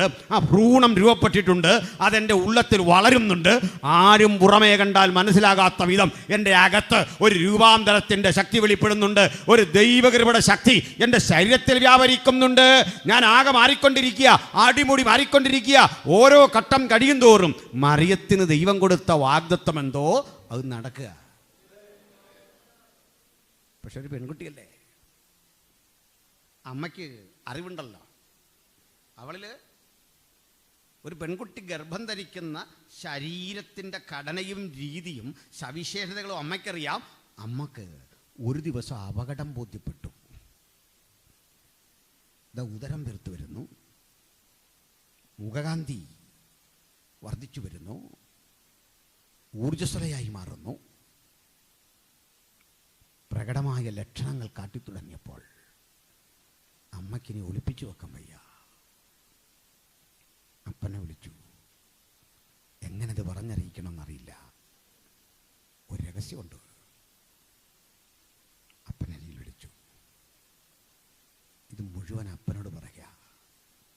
എത്ര ഞെട്ടലോടാകും അപ്പൻ കേട്ടിരിക്കും. നിങ്ങൾ അലച്ചിട്ടുണ്ടോ? അപ്പനവളെ വലിയ കാര്യം, ഒരു പെൺകുട്ടിയല്ലേ. അപ്പൻ ചെറിയ കുട്ടി കേൾക്കാതെ മറിയത്തെ വിളിച്ചു. മക്കൾ വാ, പപ്പ ചോദിക്കട്ടെ. ചേർന്ന് നിന്നേ. പപ്പയ്ക്ക് നിന്നെ വിശ്വസിക്കാമോ? എന്താ കേൾക്കുന്നേ? നേരാണോ? പപ്പയോട് പറ, തമാശ പറഞ്ഞാണോ? എന്ത് കാര്യം പറയൂ. അവൾ പറഞ്ഞു, പപ്പ ഞാൻ സന്തോഷവതിയാ, ഞാൻ സംതൃപ്തയാ. എൻ്റെ ഉള്ളത്തിൽ രൂപപ്പെട്ടിട്ടുണ്ട് ഒരു വാഗ്ദത്തം. അപ്രിയമായ സത്യം കേൾക്കാനാവാതെ അപ്പൻ വിഷമിച്ചു. അപ്പൻ പറഞ്ഞു, നിന്റെ താഴെ ഒരു പെണ്ണ് വളർന്നു വരിക, നാട്ടിലൂടെ ഇറങ്ങിടക്കാൻ വയ്യ, അപമാനിക്കപ്പെടും. അതുകൊണ്ടേ നമ്മൾ കൃപ കൃപ എന്ന് കേട്ടിട്ടുണ്ട്. ഇതിനിങ്ങനെ ഒരു വശമുണ്ടെന്ന് പലർക്കും അറിയില്ല. കൃപയുടെ ഒരു ഭാഗം നല്ലതാണെങ്കിലും അതിൻ്റെ മറുഭാഗം താങ്ങാൻ ത്രാണിയില്ലെങ്കിൽ പറ്റില്ല. അത് നമ്മളെ സമൂഹത്തിൽ ഒറ്റപ്പെടുത്തും, കുടുംബത്തിട്ട് വേദനിപ്പിക്കും, കൂടെ വരുന്നവരുടെ മുമ്പിൽ അപഹസിക്കപ്പെടും. തെരുവിലൂടെയൊക്കെ ഈ അപ്പൻ നടന്നു പോകുമ്പോൾ ഇന്നലെ വരെ കൂട്ടുകൂടി നടന്ന ആളുകളെ പരിഹാസരൂപേണ പലതും പറയുക ഒരു മനുഷ്യനെക്കുറിച്ച്. വിവാഹ നിശ്ചയം കഴിഞ്ഞ പെണ്ണ്, അവരുടെ നാട്ടിലെ സംസ്കാരം അനുസരിച്ച് വിവാഹ നിശ്ചയം കഴിഞ്ഞ പെണ്ണ് ഇങ്ങനെ വിവാഹ നിശ്ചയം കഴിഞ്ഞവരുടെ കൂടെ കൂടാവുള്ളൂ. ചെറിയ പെൺകുട്ടികളൊന്നും കൂടാൻ പാടില്ല. വിവാഹ നിശ്ചയം കഴിഞ്ഞിരിക്കുക. അത്തരം കൂട്ടുകാർക്കൊരു ശിരോവസ്ത്രം കാണും, അത് അടയാളം. അവരാ ഒരുമിച്ച് കൂടുന്നത്, അവരാ ഒരുമിച്ച് സംസാരിക്കുന്നത്. പക്ഷേ അടുത്ത വീട്ടിലെ അപ്പനമ്മമാരൊക്കെ പറഞ്ഞു, അവളുടെ അരികിൽ കൂടരുത്, അവിടെ ശരിയല്ല. അവിടെ അനിയത്തിയുടെ ദുഃഖം മനസ്സിലായോ? കലാലയത്തിൽ പഠിക്കാൻ പോകുമ്പോൾ, എൻ്റെ ചേച്ചിക്ക് എന്തുണ്ട് വിശേഷം? ഇതുവരെ ചോദിക്കാത്തവരും ചോദിക്കുക, ചേച്ചി സുഖമായിരിക്കുന്നോ? കുത്തി കുത്തിയുള്ള മുനവെച്ച ചോദ്യങ്ങളുടെ നടുവിലൂടെ കൃപ പ്രാപിച്ചവൾ ഒറ്റയ്ക്ക് യാത്ര ചെയ്യുമ്പോഴും അവൾക്ക് ആശങ്കയില്ല, അവൾക്ക് ഭയമില്ല, അവൾക്ക് ദുഃഖമില്ല. ഇത്തരം ഒറ്റപ്പെടലുകൾ ഭക്തൻ്റെ ജീവിതത്തിൽ ഇതല്ലെങ്കിൽ മറ്റൊരു രൂപത്തിലൊക്കെ സംഭവിക്കുമ്പോൾ അടിപതറരുത്. നിവരെ നിൽക്കുന്ന ദൈവകൃപ ജീവിതത്തിലേക്ക് വരണം. അപ്പോഴൊക്കെ ആ വചനം ഓർക്കണം, അത്യുന്നതൻ്റെ നിഴല്, സർവശക്തൻ്റെ ആ കൃപ, പരിശുദ്ധാത്മാവ് എൻ്റെ മേൽ വ്യാപരിക്കപ്പെട്ടിരിക്കുന്നു. ഈ ഓർമ്മപ്പെടുത്തലോടെ മറിയ കൂടുതൽ കൂടുതൽ ഓരോ പരിഹാസ ശബ്ദങ്ങളുടെ നടുവിലും വിശുദ്ധയാവുക, കരുത്ത് പ്രാപിക്കുക. ഹല്ലേലൂയ. കരുത്തോടെ അവൾ മുമ്പോട്ട് പോകുക. ഇതിനിടയിലെ ഈ പ്രസവ ഘട്ടത്തേക്ക് അടുക്കുമ്പോഴേക്കും നാട്ടിൽ ഇതെല്ലാം പാട്ടായി. അങ്ങനെ മനുഷ്യരെ അവർക്ക് യാഥാർത്ഥ്യം അറിയണ്ട. പറഞ്ഞു നടക്കാൻ ഒരു തരിമ്പ് കാര്യമുണ്ടെങ്കിൽ എത്ര വേഗത്തിൽ അതെത്തിക്കാം. അതാണ് നാട്. സഹതാപം നിങ്ങളോടില്ല, സഹായിക്കാൻ ആരുമില്ല, അപഹസിക്കാൻ 100,000 ആളുകൾ ഇങ്ങനെ കാവൽ നിൽക്കും. പക്ഷെ ഒരു പെൺകുട്ടി ഒറ്റയ്ക്ക് ഇതെങ്ങനെ താങ്ങി? ഈ ദൂതന് വന്ന അപ്പനോടും അമ്മയോടും ഒരു വാക്ക് പറഞ്ഞുകൂടായിരുന്നു, പ്രശ്നം തീർന്നു. പേടിക്കണ്ട കേട്ടോ. ഞാൻ അവിടെ അടുത്ത് ചെന്നേ, അവരോട് ദൂതറിയിച്ചേ. ദൂതൻ ഇതൊന്നും പറയുന്നില്ല. ചിലപ്പോഴൊക്കെ നമ്മൾ ഒരാലോചന പ്രതീക്ഷിച്ചിരിക്കുന്ന ഘട്ടത്തിൽ ഒരു മറുപടിയുമില്ലാതെ ജീവിത ശുഷ്കമെന്ന് തോന്നുന്ന മരുഭൂമിക്ക് തുല്യമായ അവസ്ഥയിൽ ആശങ്ക വേണ്ട.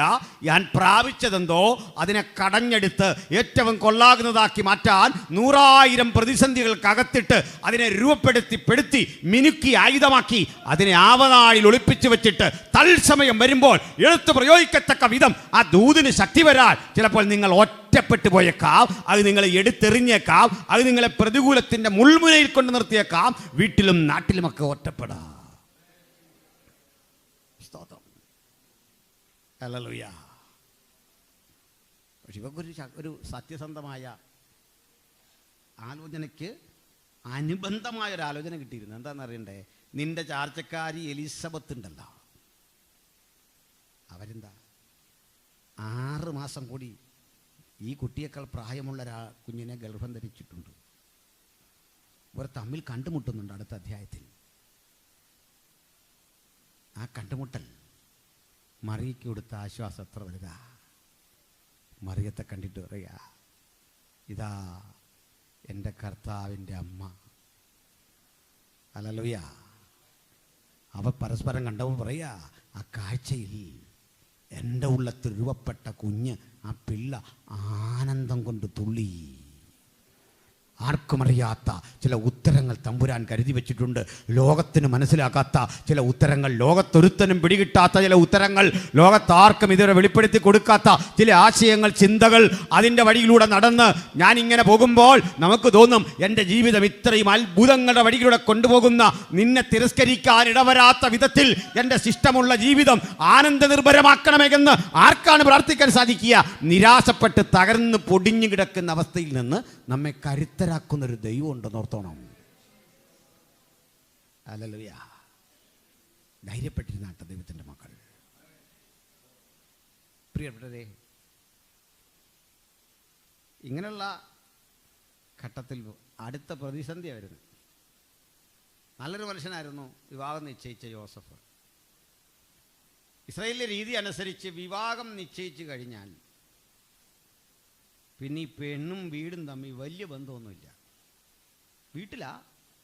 വീട്ടുകാർ ഇവളെ അങ്ങനെ ശ്രദ്ധിക്കില്ല.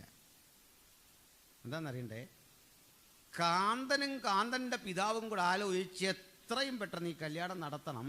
ഈ പെൺകുട്ടിക്ക് എന്ത് അപജയം വന്നാലും വീട്ടുകാർക്കല്ല ഉത്തരവാദിത്വം. ഈ നാണക്കിടക്കം ഉണ്ടെങ്കിലും കൂടുതൽ പ്രയാസം കാന്തനാണ്.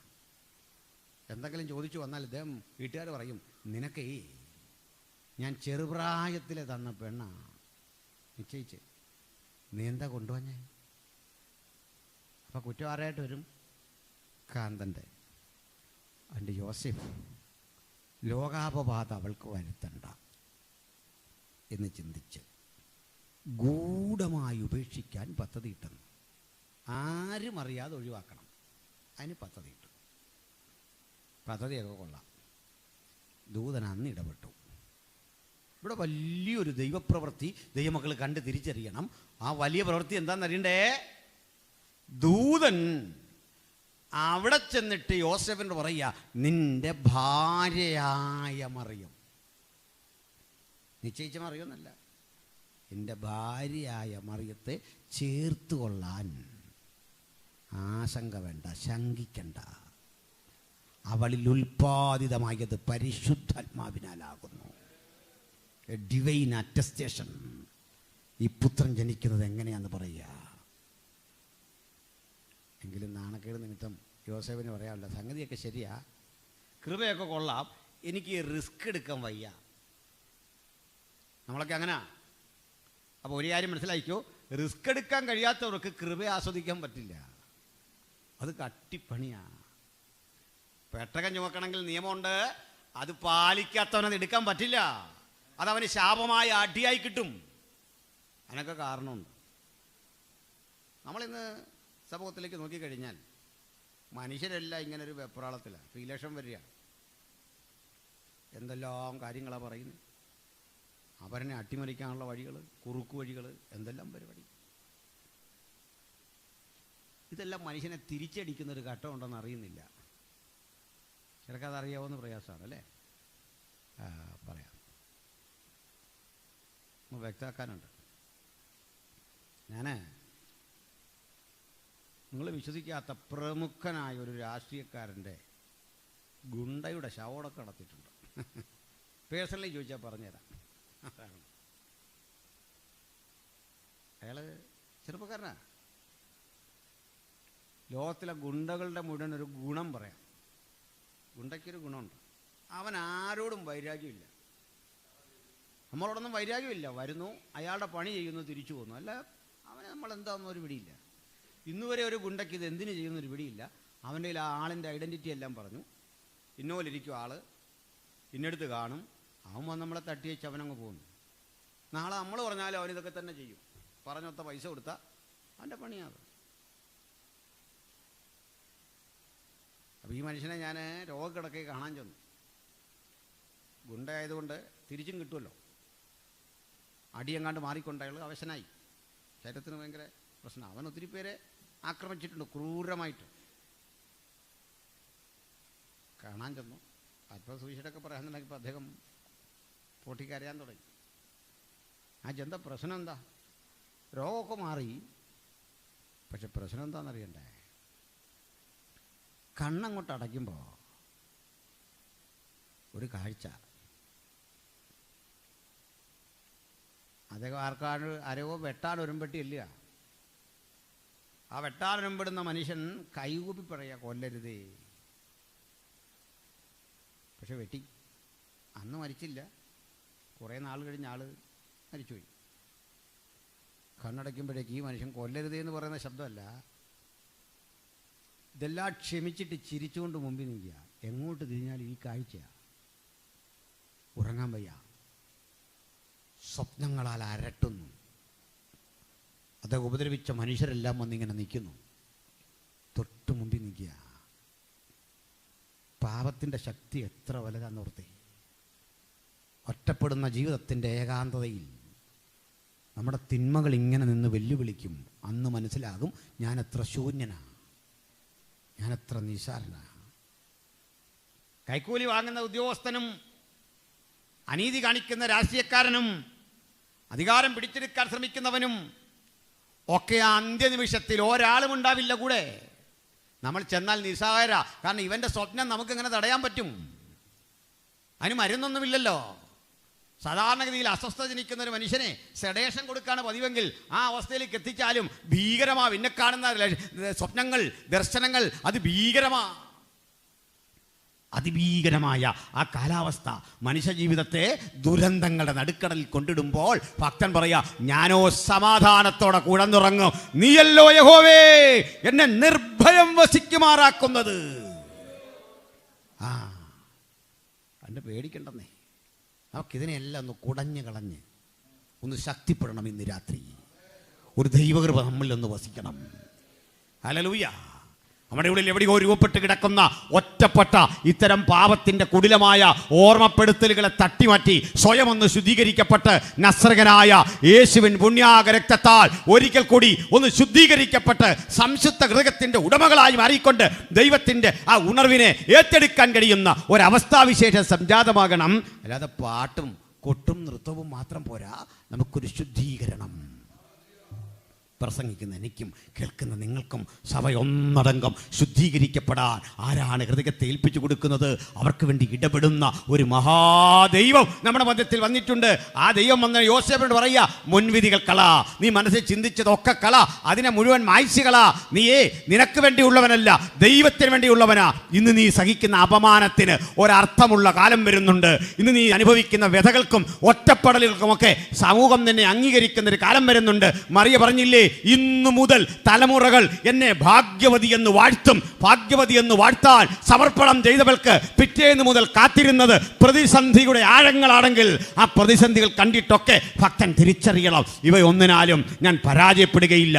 ജയം എന്നെ കാത്തു വന്നിരിക്കുക, വിജയം എൻ്റെ തൊട്ട് മുമ്പിൽ വന്നിരിക്കുക. ഞാൻ തോൽവി അടയുന്നവനല്ല, ജയിക്കാൻ വേണ്ടി വിളിക്കപ്പെട്ടവനാ. വിശ്വസിക്കണം ദൈവമക്കൾ. യോസേഫ് പരിസ്ഥിതിയോട് പൊരുത്തപ്പെടുകയാണ്. നല്ല മനുഷ്യൻ. കണ്ട, അവർക്ക് എന്തെങ്കിലും പ്രയാസം വരണ്ട, അവരവരുടെ വഴിക്ക് പോട്ടെ, ദോഷമൊന്നും അതിന് വരുത്തണ്ട, എനിക്കൊന്ന് മാറണം. ഇതൊരു നല്ല മനുഷ്യൻ്റെ ലക്ഷണം, ഒരു മാന്യൻ്റെ ലക്ഷണമാണ്. ആൾ പോട്ടെ, മാറി. എന്നാൽ ഞാനൊരു കാര്യം പറയാം. നാളുകൾക്കപ്പുറത്ത് മറിയം പറയുകയാണ്, ദൂതനോട് പറയുക, ദൈവദൂത സംഗതിയൊക്കെ ശരിയാ, എനിക്കിതിൽ താല്പര്യമില്ല. ദൂതൻ കാല് പിടിക്കാൻ അവിടെ നിൽക്കുമോ? ഇല്ല. നിനക്ക് വേണ്ട. ദൈവം നിർബന്ധിച്ച് നമുക്ക് വേണ്ട തരുമോ? ഇല്ല. ചിലർക്ക് തരും. എന്താ ചിലർക്ക് തരാൻ കാരണം അറിയാം, അത് ഈ കാര്യത്തിലുണ്ട്. യോസേഫ് പറ്റില്ലെന്ന് പറഞ്ഞപ്പോൾ ദൂതൻ, എന്നാൽ നീ നിൻ്റെ ഇഷ്ടം പോലെ പൊക്കോളാൻ പറഞ്ഞോ? ഇല്ല. നീ തന്നെ അവളെ കൈക്കൊള്ളണമെന്ന്, നീ തന്നെ സ്വീകരിക്കണമെന്ന്. അതും ഒരു പ്രവചനമാണ്. യോസേഫ് മറിയത്തെ ചേർത്ത് നിർത്തുന്നില്ലെങ്കിൽ ക്രിസ്തു ദാവീദ് പുത്രനാവില്ല. അതാ കാര്യം. കേട്ടിയോ? മനസ്സിലായോ? ചാല് രണ്ടും കറക്റ്റാണ്. ഇതും ചാർച്ച ചെയ്യപ്പെട്ടതാ. ഗോത്രമൊക്കെ അങ്ങനെ വരാം. പക്ഷെങ്കിൽ കറക്റ്റായിട്ട് യോസേഫിൻ പുത്രനായെങ്കിലേ ക്രിസ്തു ദാവീദ് പുത്രനാവൂ. മനസ്സിലായില്ലേ? മനസ്സിലായോ? അതാ കൃപയുടെ ശക്തി. യോസേഫ് സന്നദ്ധത അറിയിക്കാന്ന് വിചാരിക്കുക. അന്ന് രാത്രി മറിയത്തിൻ്റെ ഹൃദയത്തിലുണ്ടായ ആനന്ദം എത്ര വലുതാ. അവളുടെ പ്രതീക്ഷ എന്താണെന്നറിയണ്ടേ? അവിടെ സന്നദ്ധത എന്താണെന്നറിയണ്ടേ? എല്ലാവരും കൈവിടട്ടെ, നിശ്ചയിച്ചുറപ്പിച്ചവൻ എന്നെ കൈവിടാതെ എൻ്റെ അരികിൽ കൊണ്ടുവന്ന് നിന്ന മാറ്റാൻ ഒപ്പം നിൽക്കുമെങ്കിൽ അത് വലിയൊരു ഉറപ്പാ. ഹല്ലേലൂയ. ദൂതനാ പറഞ്ഞ ശങ്കിക്കണ്ട, വാഗ്ദത്തമുള്ള ഹൃദയത്തിൽ ഏറ്റെടുത്തട്ടെ. ആശങ്ക വേണ്ട, ഭാരം വേണ്ട. നീ ഉറപ്പും ധൈര്യമുള്ളവനായിരിക്കുക. ഉറപ്പോടെ ധൈര്യത്തോടെ യേശുവിനെ പ്രസംഗിക്കാൻ ആരാണിന്ന് സന്നദ്ധരാകുന്നത്? അവരെ ഉപയോഗിക്കുന്ന ഒരു ദൈവം എല്ലാ തടസ്സങ്ങളും വെട്ടിമാറ്റി ഉപയോഗിക്കുന്ന, പ്രയോജനപ്പെടുത്തുന്ന ഒരു മഹാദൈവത്തിൻ്റെ ശബ്ദം അത് നെറ്റെടുത്തട്ടെ. ആമേൻ. സ്തോത്രം. പ്രിയമുള്ളവരെ, ആശങ്ക വേണ്ട, അധൈര്യം വേണ്ട. അങ്ങനെ യോസേഫ് സന്നദ്ധനായി. ഇവരുടെ സമാഗമം കഴിഞ്ഞൊരു പോവാ. അങ്ങനെയൊക്കെ രാജ്യത്തൊരു നിയമം വന്നുണ്ടോ? ലോകമൊക്കെ പേർവഴി ചാർത്തണം,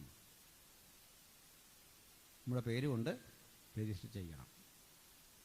ഇപ്പോൾ നമ്മുടെ തന്നെ SIT SIR കുറേ പരിപാടി ഉണ്ടല്ലോ അല്ലേ? SIT നമുക്കെതിരെ അല്ല, അത് സ്വർണം കെട്ടവനെതിരെയാണ്. പോട്ടെ,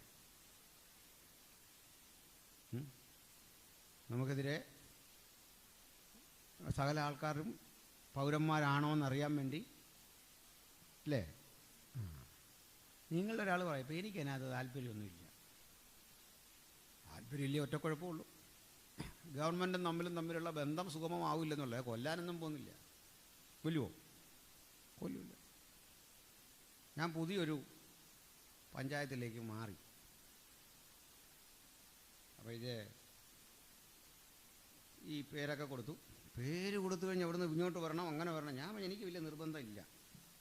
വോട്ട് ചെയ്തില്ലെന്നോർത്ത് ഞാനൊരാൾ വോട്ട് ചെയ്തെന്നോർത്ത് ഇന്ത്യൻ ജനാധിപത്യത്തിന് ഒരു കുഴപ്പവും വരാൻ പോകുന്നില്ല. അത് കുഴപ്പമില്ലാതെ അങ്ങ് പോകും. കുറേ കൂടെ അത് നന്നാവും. അതതിൻ്റെ ഗുണം.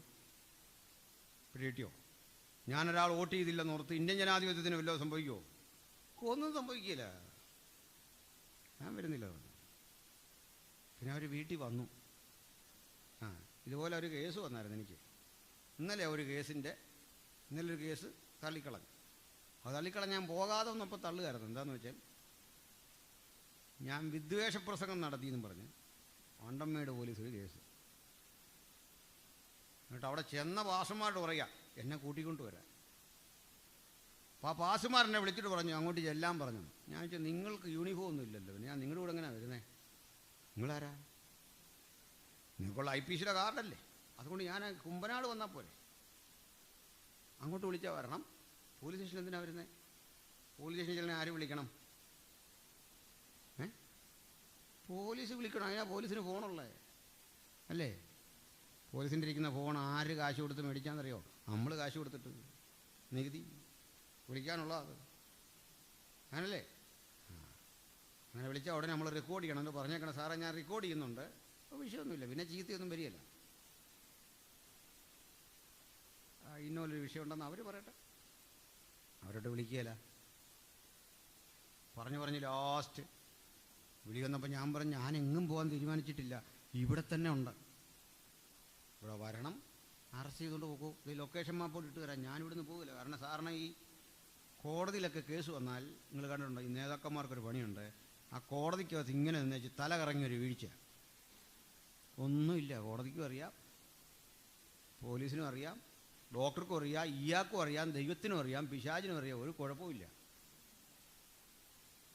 പിന്നെ ഏതാണ്ട് ഇച്ചിരി വെള്ളമെല്ലാം കുത്തി കുറച്ച് നേരം ഇട്ടേ ചെയ്യാം. ഞാൻ പറയാം അങ്ങനെ ഞാൻ വീഴാനും ഉദ്ദേശിച്ചിട്ടില്ല. കൊണ്ടുപോകും. ജയിലിൽ കിടക്കാനും മനസ്സാ. അതിൻ്റെ കാരണം എനിക്ക് കിടക്കാൻ മനസ്സാന്ന് പറയാൻ കാരണം എൻ്റെ ആത്മാർത്ഥം കൊണ്ടല്ല, എൻ്റെ ധീരതയല്ല. ഞാൻ കഴിഞ്ഞിടയ്ക്ക് ജയിലിലെ ഈ ഭക്ഷണത്തിൻ്റെ മെനു വായിച്ചത്, സത്യം പറഞ്ഞു അത് കേട്ടപ്പോൾ അന്നേരെ പോയാൽ കൊള്ളാൻ തോന്നും. നമ്മുടെ ഈ ശരീരമൊക്കെ ഒന്ന് മെച്ചപ്പെടട്ടെ, അതിനുവേണ്ടി. മനസ്സിലായില്ല? നമ്മൾ ഒരിക്കലും കേട്ടിട്ടില്ലാത്ത തരത്തിലെ മെനു. നമ്മളെല്ലാം നല്ലൊരു സമയം സെമിനാരിൽ പഠിച്ച് നമ്മൾ ജീവിതം കളഞ്ഞ ആളുകളാണ്. ഉപ്പുമാവ് കഴിച്ചും കടലക്കറി, ഉപ്പുമാവ്, അതൊക്കെയാണ് സെമിനാരികളുടെ സ്പെഷ്യൽ ഫുഡാണ്. ഇത് കഴിച്ച് നമുക്ക് ഇത് സൂപ്പർ ഫുഡ്. അങ്ങനെ പോകുന്നില്ല എന്ന് വെച്ചപ്പോൾ ഇന്നലെ വിളിച്ചിട്ട് പറയാ അതെല്ലാം സെറ്റിലായെന്ന്. ഞാൻ അന്നേരവും പറഞ്ഞു നല്ലത്. പോകാതെന്നറിയണ്ടേ, അങ്ങനെ വിരട്ടിയാതൊന്നും പോകാൻ ഒക്കത്തില്ലെന്നേ. അത് നിയമം അറിയാമെങ്കിൽ അങ്ങനെ വിരട്ടിയാലൊന്നും നമ്മൾ പെട്ടെന്ന് കീഴടങ്ങരുത്. അതിൻ്റെ പരിപാടി. നമ്മളെല്ലാം കൊന്നിച്ച് നിൽക്കില്ലല്ലോ ഒരു പ്രസംഗത്തിൻ്റെ പേര്. ഇവിടെ എത്രയോ പേര് പറയുന്നു. ഞാൻ തെളിയിക്കാൻ പറ്റാത്തൊരു കാര്യവും പറഞ്ഞിട്ടില്ല, ചരിത്രത്തിലുള്ളതൊക്കെ പറഞ്ഞിട്ടുള്ളൂ. അങ്ങനെയാ. ഇപ്പം എന്തിനാ പറഞ്ഞതെന്ന് അറിയണ്ടേ? ഒരു നിയമം അനുസരിക്കുകയോ നിരാകരിക്കുകയോ ചെയ്യാം. നിരാകരിച്ച അതിൻ്റെ ഗൗരവം വരെയുണ്ട്. പക്ഷെ ഇങ്ങനൊരു നിയമമുണ്ട്. നിങ്ങൾ ഇന്ന് തന്നെ നിങ്ങളുടെ നാട്ടിൽ പോയി നിങ്ങളുടെ സെൻസസിൽ രജിസ്ട്രി പേര് കൊടുക്കണമെന്ന് പറഞ്ഞാൽ, നിങ്ങൾ ജനിച്ചു വളർന്നതുമാണ് അങ്ങ് കണ്ണൂരാന്ന് വിചാരിക്കുക, ഈ മാസം തന്നെ പോകണം. നിങ്ങളുടെ ഭാര്യ പ്രഗ്നൻ്റാ, അല്ലെ സഹോദരി, അല്ലെ സഹോദരിമാർ ഏതാണ്ട് 8-9 മാസം ഒരു ഗർഭസ്ഥ ശിശുവിനെ ഉള്ളിൽ കൊണ്ടു നടക്കുന്ന ഒരു സ്ത്രീയോട് പറയുക, നിങ്ങൾ ജനിച്ച സ്ഥലത്തേക്ക് അവിടെ പോയി രജിസ്റ്റർ ചെയ്യണമെന്ന് പറഞ്ഞാൽ ഇന്നാലും പോവോ? നമ്മളെന്താ പറയുക, സാറേ അത് പറ്റില്ല, ഈ അവസ്ഥയെ കൊണ്ടുപോകാനൊക്കത്തില്ല. അതുകൊണ്ട് ഉദ്യോഗസ്ഥരെ ഇങ്ങോട്ട് വിടുവോ, അല്ലെങ്കിൽ അവർക്ക് സമയം കൊടുക്കുവോ? അതൊക്കെ ഈ രാജ്യത്ത് കിട്ടും. കാരണം അറിയോ, ഇത് ജനാധിപത്യ രാജ്യം. അതാ കാര്യം. അബ്സല്യൂട്ട് പവർ മന്ത്രിക്കല്ല, ജനത്തിനാണ്. കിട്ടിയോ? നമുക്കാണ് അധികാരം, അതിനാ വോട്ട്. പക്ഷേ അന്നത്തെ ഈ റോമിൽ ജനങ്ങൾക്കല്ല അധികാരം, ചക്രവർത്തിക്കാ. ഇപ്പം മനസ്സിലായോ? ചക്രവർത്തി ഉത്തരവിട്ട പോയേ പറ്റൂ, അല്ലെ തലയങ്ങ് പോകും, അല്ലെ നേരെ തടവറയിൽ പോകും. മനസ്സിലായല്ലോ? അപ്പം പൂർണ്ണഗർഭിണിയായ മറിയത്തെയും കൊണ്ട് പോകുന്ന യോസേഫ് നിയമത്തിൻ്റെ ഗൗരവമോർത്ത് പോകുമ്പോൾ ഒരു കാര്യം ഓർത്തോണം. കൃപയാ ലഭിച്ചതെന്നാ പറഞ്ഞ, പക്ഷേ നാടെതിരെ, സമൂഹമെതിരെ, വീടെതിരെ, രാജ്യമെതിരെ, നിയമവും എതിരെ ആ സമയം നോക്കി. ഇതാണ് കൃപയുടെ വില എന്ന് മനസ്സിലാക്കിക്കൊള്ളണം. അത് കൃപയുടെ പരാജയമല്ല, അതിൻ്റെ വിലയാണ്. ഒരുവനെയും ഉള്ളിലെത്തിക്കൊണ്ട് ഈ പോകുന്ന വഴിക്ക് ഈ കുട്ടിക്ക് ജന്മം കൊടുക്കാൻ ഒരു സ്ത്രീ കാട്ടുന്ന ആ മരണവെപ്രാളല്ലേ, ഭീകരമല്ലേ ആ നിമിഷങ്ങൾ? വിവരണാതീതമല്ലേ ആ നിമിഷങ്ങൾ? ആ വേദനയുടെ ആധിക്യം, അസ്വസ്ഥത, അത് നിമിത്തം യോസേഫിനാകട്ടെ ഇങ്ങനെ ഒരു പ്രസവാനന്തര ശുശ്രൂഷ ചെയ്തൊന്നും പരിചയമില്ല. അയാളെ ആശങ്ക വേട്ടയാടുന്നുണ്ട്, വേദന വേട്ടയാടുന്നുണ്ട്, ഭയം വേട്ടയാടുന്നുണ്ട്. ചെല്ലുന്ന വീടുകളൊന്നും അവർക്ക് മുമ്പിൽ തുറക്കുന്നില്ല. സഹായം അഭ്യർത്ഥിക്കുന്നവരൊക്കെ ഈ രൂപം കണ്ടിട്ട്, ഇവരെ കണ്ടിട്ട് എല്ലാ കവാടങ്ങളും അടച്ചു, വഴിയമ്പലങ്ങൾ അടച്ചു, കടകമ്പോളങ്ങൾ അടച്ചു. കോച്ചി കൊളുത്തുന്ന തണുപ്പാ. ഇസ്രയേലൊക്കെ യാത്ര ചെയ്തവർക്കറിയാം. മാംസം കിടക്കുന്ന ആ തണുപ്പിലൂടെ ഈ സ്ത്രീയെയും കൊണ്ട് ഇങ്ങനെ പോവാ. നടന്ന് വിഷമിച്ച് ഈ യാത്ര ഇങ്ങനെ പോകുമ്പോഴൊക്കെ 1000 ചോദ്യങ്ങൾ ഉള്ളിലുണ്ട്. നീ പറഞ്ഞതെല്ലാം അനുഗ്രഹം, നീ പറഞ്ഞതെല്ലാം വാഗ്ദത്തം, നീ പറഞ്ഞതെല്ലാം നന്മ, നീ പറഞ്ഞത് കൃപ. പക്ഷേ അനുദിന ജീവിതത്തിൽ ഞാൻ അനുഭവിക്കുന്നത് തീഷ്ണമായ ഒറ്റപ്പെടൽ, ആരോടും വിവരിക്കാനാവാത്ത വേദന. വാഗ്ദത്തവും എൻ്റെ അനുഭവവും 2 വഴിക്ക് പോകുമ്പോൾ സംശയമൊന്നും വേണ്ട. ദർശനത്തിന് ഒരവധി വെച്ചിരിക്കുന്നു, അത് സമാപ്തിയിലേക്ക് വരുവാൻ ബന്ധപ്പെട്ടുകൊണ്ടിരിക്കുക. അത് വരും നിശ്ചയം. അവധി അങ്ങോട്ട് കഴിഞ്ഞുകൊള്ളട്ടെ. എനിക്കും നിങ്ങൾക്ക് വേണ്ടി പ്രവർത്തിക്കുന്ന ആ ദൈവത്തിൻ്റെ പ്രവൃത്തി കൺമുമ്പിൽ കണ്ട് ആസ്വദിക്കുന്ന ഒരു കാലം വരുന്നുണ്ട്. കാത്തിരിക്കണം. സ്തോത്രം. ഈ യാത്രയിൽ മറിയം യേശുവിന് ജന്മം കൊടുത്തു. ആ സ്ഥലം എവിടെയെന്ന് ആർക്കും അറിയില്ല. ഇത് ബൈബിളും വായിക്കാല, കാര്യവും പഠിക്കാതെ പുൽക്കൂട്ടിൽ ഉണ്ണി യേശു ജാതനായി എന്ന് പറഞ്ഞ് ചാടുന്നതല്ല. 2 പുല്ലും ഒരു പശു ഉണ്ടെങ്കിൽ ഒരു ക്രിസ്മസിന് പാട്ടെഴുതാം. ശരിയല്ലേ? കാലിത്തൊഴുത്തിൽ പിറന്നു എന്നൊക്കെ പറഞ്ഞ് നമ്മൾ പാടാറുണ്ട്. ഈ ക്രിസ്മസുകാർ മാത്രമല്ല, നമ്മളും പാടാറില്ലേ? ദേവസൂതൻ പശുശാലയിൽ നരനായി. 2 കാര്യവും തെറ്റാ. അവതരിച്ചതല്ല കർത്താവ്, ഇൻകാർണേറ്റ് ചെയ്ത, അതായത് ദൈവം ജഡത്തിൽ വെളിപ്പെട്ടു. പശുത്തൊഴുത്തിലും അല്ല. എന്താ പറയാൻ കാരണം? വഴിയമ്പലത്തിൽ ഇടമില്ലായകയാൽ പശുത്തൊഴുത്തിൽ. അപ്പോൾ ഡെലിവറി അതിന് മുമ്പേ കഴിഞ്ഞ് ഇവിടെ വെച്ച് ഇസ്രയേൽ ചെന്ന ഒരു സ്റ്റാർ ഇങ്ങനെ നിലത്ത് പതിപ്പിച്ച് വെച്ചിട്ടുണ്ട് ഒരു ദേവാലയത്തിൻ്റെ. അവിടെ ജനിച്ചു വീണു നോക്കിയ കഥ. ചുമ്മാ പറയുന്ന കഥയാണ്. അതിൻ്റെ തൊട്ടടുത്ത് വേറൊരു കാഴ്ചയുണ്ട്. ഈ മൈദാമാവ് പോലൊരു സാധനം ഒരു പാറപ്പുറത്ത് ഇങ്ങനെ കൂട്ടിയിട്ടിട്ടുണ്ട്. അതൊരു ഗുഹ പോലെ സംവിധാനമാണ്. അതിങ്ങനെ കെട്ടിയടച്ച് ഗ്ലാസ് ഇട്ട് വെച്ചിരിക്കുകയാണ്. ഇതെന്താ സാധനം എന്നറിയണ്ടേ? കർത്താവിനിങ്ങനെ മറിയം മുലയൂട്ടിയ സമയത്ത് കൊച്ചുകുട്ടികൾ ഇങ്ങനെ കക്കുമല്ലോ. അങ്ങനെ കർത്താവ് വൊമിറ്റ് ചെയ്ത ആ വേസ്റ്റെല്ലാം കൂടെ ഇവിടെ കിടപ്പുണ്ട്. അവിടെ ഒരു ലോഡുണ്ട് സാധനം. വെറുതെ വെച്ചേക്കല്ല, ഒരു കുപ്പിയുണ്ട് അവിടെ. ആ കുപ്പിക്കകത്ത് നമുക്ക് അതല്പം കോരിത്തരും. ഇങ്ങനെ ഇതുകൊണ്ട് കഴിച്ചാൽ ആളുകൾക്ക്, കുട്ടികളില്ലാത്ത ദമ്പതികൾക്ക് കുട്ടികളുണ്ടാകും. അതിനെങ്ങാണ്ട് $10 കൊടുക്കണം. ഉണ്ടോ? 2000 ആണ്ടായിട്ടും ഈ ഛർദിൽ തീർന്നിട്ടില്ല. അതാ വേറൊരു വിഷയം. യേശുവിനെ ക്രൂശിച്ച ക്രൂശിൻ്റെ ഒരു ഭാഗം ഇപ്പോഴും കൊടുക്കുന്നുണ്ട്. തടി ഇതുവരെയും തീർന്നിട്ടില്ല. എന്തൊരു പരിപാടിയാണ് നിങ്ങളൊന്ന് ആലോചിക്കുക. ഇതെല്ലാം ഇച്ചിരിച്ച് ഇപ്പോഴും കിട്ടും. കൊടുക്കുന്ന സാധനങ്ങളാണ്. ഇതിൻ്റെ പേരിൽ നടമാടുന്ന അന്ധവിശ്വാസങ്ങൾ അനവധിയാണ്. സ്തോത്രം. അപ്പോൾ ഞാൻ പറഞ്ഞത്, ഈ സ്ഥലത്ത് നമ്മുടെ കർത്താവ് ജനിച്ച സ്ഥലമൊന്നും നമുക്കറിയില്ല. എവിടെ കർത്താവിനെ കൊണ്ട് പശുത്തൊഴുത്തി കിടത്തി പറഞ്ഞാൽ ഏതെങ്കിലും ആളുകളുടെ പശുത്തൊഴുത്തി കിടത്തിയെന്നല്ല. ഈ പശുക്കളെ മാത്രം വളർത്തുന്ന ലായമുണ്ട്, ആടിനെ വളർത്തുന്നവരുണ്ട്. ഇതിങ്ങനെ വെളിമ്പ്രദേശത്ത് ധാരാളമായി പണിതിട്ടിരിക്കുക. അവിടെ ഒഴിവുള്ളൊരു സ്ഥലത്ത് ഇതിന് പുല്ല് കൊടുക്കാനൊക്കെ വെക്കുന്ന പെട്ടിയൊക്കെ ഉണ്ട്. അതിലൊരെണ്ണം എടുത്തോ, അതിനകത്ത് എവിടെയെങ്കിലും കിടത്തിയോ. അതിനെ ഇങ്ങനെ പരിപാലിക്കുക ഒരു കുഞ്ഞിനെ. പക്ഷെ കൃപയുടെ ശക്തി എപ്പോഴാണ് മനസ്സിലായെന്നറിയണ്ടേ? ആട്ടിടയന്മാർ വരിക, അവർ വന്ന് പാട്ട് പാടുക, അവർക്ക് തിരിച്ചറിവുണ്ടാകുക. ആട്ടിടയന്മാരോട് പറയുക, സർവജനത്തിനും ഉണ്ടാകാനുള്ള മഹാസന്തോഷം. പിന്നെ കാണുന്ന ആരെയാ? അത് കഴിഞ്ഞ് പിന്നെ വന്നാരാ? വിദ്വാന്മാർ. എത്ര പേരുണ്ട്? 3 പേരെന്ന് അവരുടെ പേരുമൊക്കെ പാടാറുണ്ട്. ബൽസാസർ എന്നൊക്കെ. ഇതും ചുമ്മാതാ. 3 പേരാണോ 30 പേരാണോ എന്നൊന്നും ഇവിടെ എഴുതിയിട്ടില്ല. ഒന്ന് 2 അന്ന് രാത്രി തന്നെ പോയി അവർ കണ്ടിട്ടുമില്ല. തെളിവ് വേണോ? ശിശു ഇരിക്കുന്ന ഇടത്ത് എന്ന് അവനെ കണ്ടെന്ന്. കുഞ്ഞ് ഇരിക്കാൻ പ്രായമായെന്ന് മനസ്സിലായില്ലേ? പിറ്റേന്ന് അന്ന് രാത്രി തന്നെ പോയെന്നല്ല, നക്ഷത്രം നോക്കി ഒരു ഇറാനിൽ നിന്നാണ് പോന്നേ. പിറവത്തുനിന്ന് പോയി എന്നൊക്കെ പറയുന്നവരുണ്ട്. പോട്ടെ, കേട്ടിട്ടില്ലേ? അത് അവിടെ ഒരു പള്ളിയുണ്ടല്ലോ. ഞാൻ അവരുടെ അടുത്ത് പ്രസംഗിച്ചപ്പോഴും ഇത് പറഞ്ഞു. എങ്ങനെ പോകുന്ന അവിടേക്ക്? ഇനി രാത്രിക്കാണെന്ന് പറയുന്നൊരു പിറവത്തുനിന്ന് എങ്ങനെ പോയി എന്ന് പറയുന്നു അല്ലേ? പറന്നു പോയോ?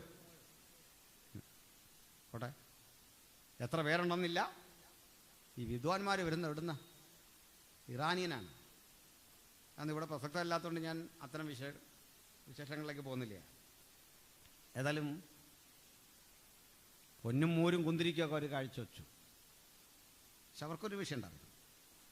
ഒരു നക്ഷത്രം അവരുടെ വഴികാട്ടിയായി നിന്നു എന്നാണ്. നക്ഷത്രം അവരെ ഇങ്ങനെ നയിച്ചു പോവുക. നടന്ന് മാസങ്ങൾ നടന്ന് പലയിടത്ത് തമ്പടിച്ച് നിരീക്ഷണം നടത്തി വരും വഴിക്ക് അതിലൊരു വിദ്വാൻ ഒരു ബോർഡ് കണ്ടു. എന്താ ബോർഡെന്ന് പറയണ്ടേ? കിങ്സ് പാലസ്, രാജാവിൻ്റെ കൊട്ടാരം, ഹെരോദാടെ. അപ്പോൾ അതിൽ ബുദ്ധിമാനായൊരു ചേട്ടൻ പറഞ്ഞു, ആളിവിടെ തന്നെ കാണും, നീ നക്ഷത്രത്തിൻ്റെ വഴിക്ക് പോട്ടെ. നമ്മൾ കണ്ടല്ലോ, ഗൂഗിൾ മാപ്പ് വെച്ച് പോന്ന പോലെ. നേരെ കൊട്ടാരത്തിലേക്ക് കയറി. അപ്പം നക്ഷത്രം കണ്ടവൻ നേരെ കൊട്ടാരത്തിൻ്റെ ബോർഡ് നോക്കി അകത്തോട്ട് കയറിയപ്പോൾ പറ്റിയെന്താണെന്നറിയണ്ടേ? നിരവധി പിഞ്ചോമനകളുടെ തല പോയി. ശരിയല്ലേ? അങ്ങനല്ലേ തീരുന്നേ? എടാ, നമ്മുടെ ശ്രദ്ധ തെറ്റിയാൽ സംഭവിക്കാവുന്ന ദുരിതവും ദുരന്തമാണ് ഈ പറഞ്ഞ്. ദർശനം കണ്ടു പോക്കോണം. ഈ വഴി വിട്ട് എങ്ങോട്ടും പോകരുത്. ഇന്നത് ഉറപ്പിച്ചു കൊള്ളണം. വലിയ ജോലികൾ ചെയ്തെടുക്കാൻ. ഹല്ലേലൂയ. അപ്പോൾ അവിടെ നമുക്ക് ഒത്തിരി നേരം നിൽക്കാൻ നേരമില്ല. പ്രായമായ യേശുവിലേക്ക് വരാം. നമ്മുടെ കർത്താവിൻ്റെ പ്രസംഗങ്ങളെല്ലാം തന്നെ എന്തൊരാധികാരിയായിരുന്നു. അതിൽ യേശു പ്രസംഗിച്ച ഒരു പ്രസംഗമുണ്ട്. ആമേൻ ആമേൻ, ഞാൻ നിങ്ങളോട് പറയുന്നു, ഞാൻ വാതിലാകുന്നു. വായിച്ചിട്ടില്ലേ? ഞാൻ വാതിലാകുന്നു എന്നൊരു പ്രസംഗം കേട്ടപ്പോൾ കേട്ട ആർക്കും അത്ര വലിയ ആവേശമൊന്നും തോന്നിയില്ല. വാതിൽ പ്രവേശനത്തിനുള്ളൂ, ദൈവത്തിങ്കിലേക്ക് എടുക്കാൻ ഈസിയായിട്ട് വ്യാഖ്യാനിക്കാം. ഞാൻ വാതിലാകുന്നു എന്ന കേട്ട മാത്രയിൽ ആ പ്രസംഗം ത്രസിപ്പിച്ച, അത് ആവേശഭരിതമാക്കിയ, അത് ശക്തിപ്പെടുത്തിയ ഒരു കേൾവിക്കാരി അവിടെയുണ്ട്. അത് മറിയമാണ്. എന്താ കാര്യം? വാതിലിൻ്റെ വില മറ്റാരെക്കാളും അവൾക്കറിയാം. അവൾ ചെന്ന് യോസേഫ് ഓരോ വാതിലിൽ മുട്ടുമ്പോൾ ആ വാതിലെല്ലാം അടഞ്ഞു. വഴിയമ്പലത്തിൻ്റെ വാതിൽ, കടകമ്പോളങ്ങളുടെ വാതിൽ, സഹായം ചോദിച്ചെത്തിയ വീടുകളുടെ വാതിൽ, ഇതെല്ലാം അടഞ്ഞടഞ്ഞടഞ്ഞ് അവർക്ക് ചുറ്റും തടസ്സങ്ങളുടെ തുറക്കാത്ത വാതിലുകളായി മാറിയപ്പോൾ ഈ പുത്രൻ കാലങ്ങൾക്ക് ശേഷം വിളിച്ചു പറയുക, ഞാനാ യഥാർത്ഥ വാതിൽ. ശരിയായ വാതിലിൻ്റെ മുമ്പിൽ, യാഥാർത്ഥ്യമായ വാതിലിൻ്റെ മുമ്പിൽ ഈ ലോകത്തിൻ്റെ വാതിൽ അടയുന്നത് ഗൗരവത്തിൽ എടുക്കരുത്. ചോദിക്കുന്ന ഇടങ്ങൾ, മുട്ടുന്ന ഇടങ്ങൾ, പ്രതികൂല കാലാവസ്ഥയിൽ ഒറ്റപ്പെടുത്തുന്നത് ഗൗരവത്തിൽ എടുക്കരുത്. ഗൗരവത്തിൽ എടുക്കേണ്ടത് സാക്ഷാൽ വാതിലായവനെയാ ഞാൻ ഗർഭം ധരിച്ചത്. മാത്രമല്ല, ലോകം മുഴുവൻ അപകസിച്ചപ്പോൾ, തെറ്റുകാരി എന്ന് വിളിച്ചപ്പോൾ, തെറ്റുകാരി അല്ലെന്ന് മാത്രമല്ല, ഞാൻ ഗർഭം ധരിച്ച് പ്രസവിച്ചതേ ഏറ്റവും വലിയ ശരിയാ. യേശു പറഞ്ഞു, ഞാൻ തന്നെ വഴി, സത്യം, ജീവൻ, ഞാനാ. ആ പ്രസംഗവും മറിയത്തെ ആവേശഭരിതയാക്കി. ഒടുക്കം മറിയത്ത് നമ്മൾ കാണുന്ന ഒരു സവിശേഷ ഇടമുണ്ട്. അത് ക്രൂശിൻ്റെ ചുവടാ. കേട്ടെ, നമ്മളിവിടെ വന്നതൊക്കെ വലിയ ചില കാര്യങ്ങൾ ജീവിതത്തിൽ സാധിക്കാനാണ് പ്രാർത്ഥിക്കുന്നത്. നമ്മുടെ എല്ലാ പ്രാർത്ഥനകളിലും ചില വലിയ കാര്യങ്ങൾ സാധിക്കണമെന്നുണ്ട്. മക്കൾക്ക് വേണ്ടി, കുടുംബത്തിന് വേണ്ടി. അങ്ങനെയാ പ്രാർത്ഥിച്ചാൽ സാധിക്കണ്ടല്ലേ? It is true. പക്ഷെ ഒരു കാര്യം, എന്താ നമ്മുടെ ആവശ്യം? അപ്പോസ്തലന്മാർ വിശന്നിരുന്നൊരു ദിവസമുണ്ട്, പ്രസംഗം കേട്ടവരെ. അന്ന് 5000 അപ്പം പുരുഷന്മാർക്ക്, സ്ത്രീകൾക്കുമുണ്ട്. അപ്പോസ്തലന്മാർ കാത്തിരുന്നൊരു ദിവസമുണ്ട്, അന്നിതാ ലാസർ ഉയർപ്പിക്കപ്പെടുന്നു. വീണ്ടും ചില കാഴ്ചകൾ കാണാം. 10 കുഷ്ഠരോഗികൾ ഒരുമിച്ച് സുഖപ്പെടുന്നു. ഒരാൾ തിരികെ നിൽക്കുന്നു. കാട്ടത്തി മരത്തിന്റെ മീതെ കയറിയ സക്കായി ഇതാ രക്ഷാനിർണയം പ്രാപിച്ചവനായി പുറത്തേക്ക് വരുന്നു.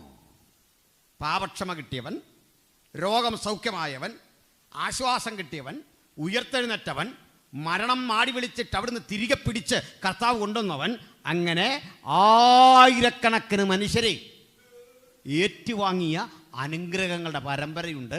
പക്ഷെ ഒറ്റ ഒരുത്തൻ ഈ ക്രൂശിൻ്റെ ചുവട്ടിലില്ല. ശരിയാണോ? യോഹന്നാനുണ്ട്, മറിയമുണ്ട്, പിന്നെ കുറേ സ്ത്രീകൾ. ആട്ടെ, നിങ്ങൾക്ക് എവിടെ നിൽക്കുന്ന ഇഷ്ടം? ലാസറിന്റെ കല്ലറയുടെ മുമ്പിൽ നിന്ന് ലാസർ പുറത്തിറങ്ങി വരുന്ന കാണാൻ ഇഷ്ടമില്ലാത്തവരാരും ഇവിടെ ഇല്ല.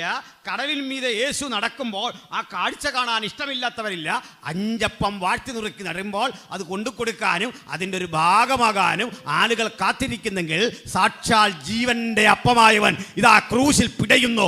ഈ രംഗത്തിന് സാക്ഷ്യം വഹിക്കാൻ ആർക്ക് മനസ്സുണ്ട്? കാരണം മുമ്പ് കണ്ടതൊക്കെ ആരവാരത്തിന്റെ, ആഹ്ലാദത്തിന്റെ, നൃത്തം ചെയ്യുന്ന അനുഭവമെങ്കിൽ ഇത് അനുതാപത്തിന്റെ നിലവിളിയുടെ സ്ഥലം, പൊട്ടിക്കരയുന്ന സ്ഥലം, കണ്ണീരിൻ്റെ ഇടം, അതാ ക്രൂശെങ്കിൽ ഈ ക്രൂശിൻ്റെ ചുവട്ടിൽ നിൽക്കാൻ നിങ്ങളിൽ എത്ര പേർക്ക് സന്മനസ്സുണ്ടെന്ന് രാത്രി? ആ ക്രൂശാണ് ജീവിതത്തെ അടിമുടി മാറ്റിമറിക്കുന്നത്. ആ ക്രൂശാണ് നമ്മുടെ ജീവിതത്തിൻ്റെ ഭാവിയുടെ ഭാഗധേയങ്ങളെ നിർണ്ണയിക്കുന്നത്. ആ ക്രൂശിൻ്റെ ചുവട്ടിൽ ഒന്ന് നിൽക്കാൻ ആർക്ക് മനസ്സുണ്ട്? അപൂർവം ചിലർ.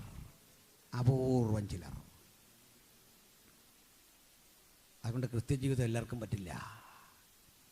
സൗഖ്യം കിട്ടിയ കുഷ്ഠരോഗികളോട് ചോദിക്കുക, സുഹൃത്തേ, മോശമല്ലേ? ക്രൂശിൻ്റെ ചൂടൊന്ന് പോകണ്ടായിരുന്നോ? നിനക്ക് സൗഖ്യം തന്നവൻ മരിക്കുന്നു, വാർത്ത അറിഞ്ഞില്ലേ? യൈറോസ് മകൾ ഉയർപ്പിക്കപ്പെട്ടതല്ലേ? ആ കുഞ്ഞുമായി ആ രംഗം പോയെന്ന് കാണണ്ടേ? അയ്യോ, അങ്ങനെയാണോ? കുഞ്ഞിനെ കോളേജിൽ ചേർത്തിരിക്കുക, ഞാനതിനെ സ്കൂളിൽ ചേർത്തിരിക്കുക. അതിൻ്റെ ഭാവിയാണ് ഇപ്പോൾ എൻ്റെ മുമ്പിലുള്ളതേ. 10 കുഷ്ഠരോഗികൾ പറയുക, വിവാഹം നിശ്ചയിച്ചിരിക്കുക. അതാണ് എൻ്റെ മുമ്പിൽ ഇപ്പോൾ ഉള്ള വിഷയം.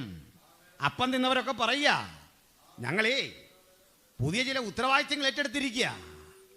പലരും പലവടുക്ക് ചിതറി പതറി മാറിയപ്പോൾ കൃപ ലഭിച്ചവളും ആ കൃപയ്ക്ക് സാക്ഷ്യം വഹിച്ചവരുമായി സമൂഹം തള്ളിക്കളഞ്ഞ ഏതാനും ഒറ്റപ്പെട്ടവർ ആ ക്രൂശിൻ്റെ ചുവട്ടിൽ ഇങ്ങനെ നിൽക്കുന്ന ആ കാഴ്ചയോളം സൗന്ദര്യമുള്ള കാഴ്ചകളൊന്നും ജീവിതത്തിലില്ലെങ്കിൽ ഈ ക്രൂശാണ് നമ്മുടെ ശക്തി.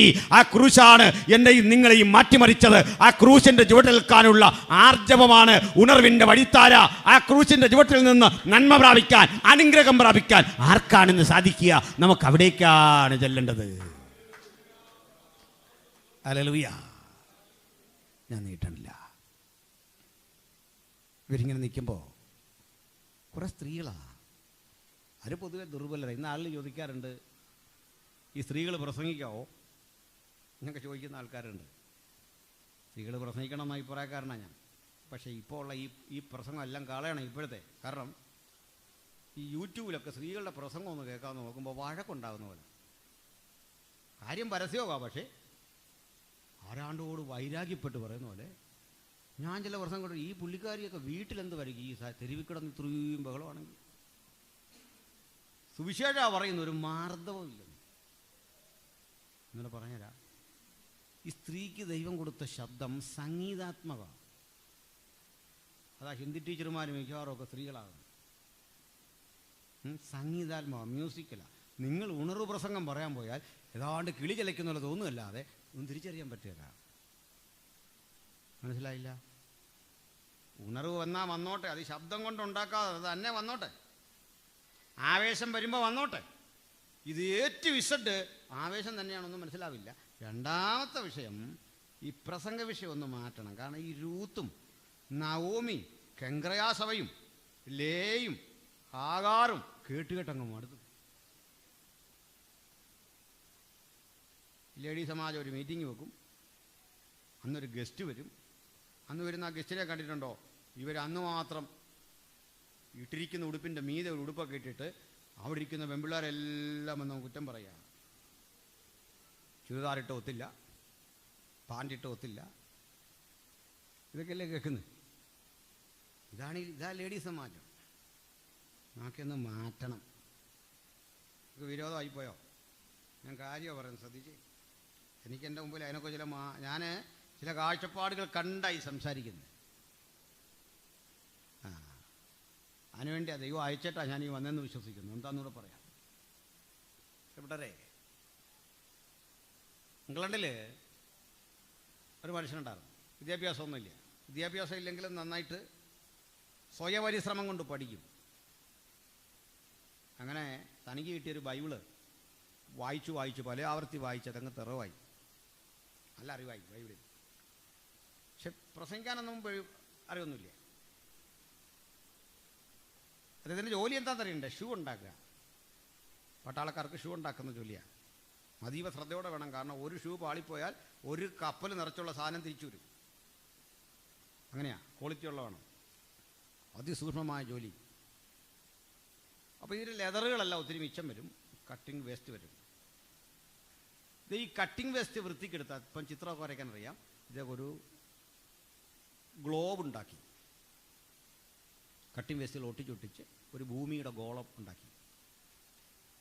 ബ്രഷിന് അതിൽ ഈ മാപ്പെല്ലാം വരച്ച് പിടിപ്പിച്ചു. ഒരു കൗതുകത്തിന് പത്രങ്ങൾ വായിച്ചും ജേണലുകൾ മനസ്സിലാക്കിയും സുവിശേഷം ചെല്ലാത്ത സ്ഥലങ്ങളെ സമുദ്രം നീല നിറത്തിൽ അടയാളപ്പെടുത്തി സുവിശേഷം ചെല്ലാത്ത ചില സ്ഥലങ്ങളെ ചുവന്ന മഷിക്ക് ഇങ്ങനെ അടയാളപ്പെടുത്തിയപ്പോൾ ഒരു സ്ഥലം അദ്ദേഹം കണ്ട അമ്പരന്നു. അന്നത്തെ ഇന്ത്യ. ഇന്ത്യയെപ്പറ്റി വായിച്ച് പഠിച്ചിട്ടുണ്ട്. നല്ല അറിവായത് പറയുമ്പോഴും പ്രാഥമിക വിദ്യാഭ്യാസമുള്ളൂ. വായന വഴി കിട്ടിയ വലിയ അറിവ്. അങ്ങനെ ഒരു ദിവസം ഇന്ത്യയിൽ ജോലി ചെയ്യുന്നൊരു ഡോക്ടർ ഇദ്ദേഹത്തെ പരിചയപ്പെട്ടു. Doctor John Thomas. ഇദ്ദേഹത്തിൻ്റെ പേര് വില്യം കേരി. നിങ്ങൾ കേട്ടിട്ടുണ്ട്. കേരി പരിചയപ്പെട്ടു കഴിഞ്ഞപ്പോൾ അദ്ദേഹം പറഞ്ഞു, എനിക്ക് ഇന്ത്യയിൽ വന്ന് വർക്ക് ചെയ്യാൻ ആഗ്രഹമാണ്. ഡോക്ടർക്കും വലിയ സന്തോഷം. ഇത് ഈസ്റ്റ് ഇന്ത്യ കമ്പനിയുടെ ഡോക്ടറാണ്. പക്ഷെ കേരി ഒരു പ്രശ്നമുണ്ട്. ഇന്ത്യയിലേക്ക് ഒരു സായിപ്പ് എന്നല്ല അവർ പറയുന്നത്, ഞാൻ നിങ്ങൾക്ക് മനസ്സിലാകാൻ പറഞ്ഞ ഒരു പാശ്ചാത്യൻ ചെന്ന് കഴിഞ്ഞാൽ 45 വയസ്സിനുള്ളിൽ മരണം ഉറപ്പാണ്. വൈസ്രോയിമാരൊക്കെ അത്രയും നിൽക്കിയല്ല, അതിനുമ്പോൾ തിരിച്ചു പോകും. കാരണം കാലാവസ്ഥ, അവിടുത്തെ പകർച്ചവ്യാധി, മലേറിയ പോലുള്ള രോഗങ്ങൾ, കോളറ, ഇതൊക്കെ വലിയ പ്രശ്നമാണ്. എന്നൊക്കെ പ്രയാസമാവും.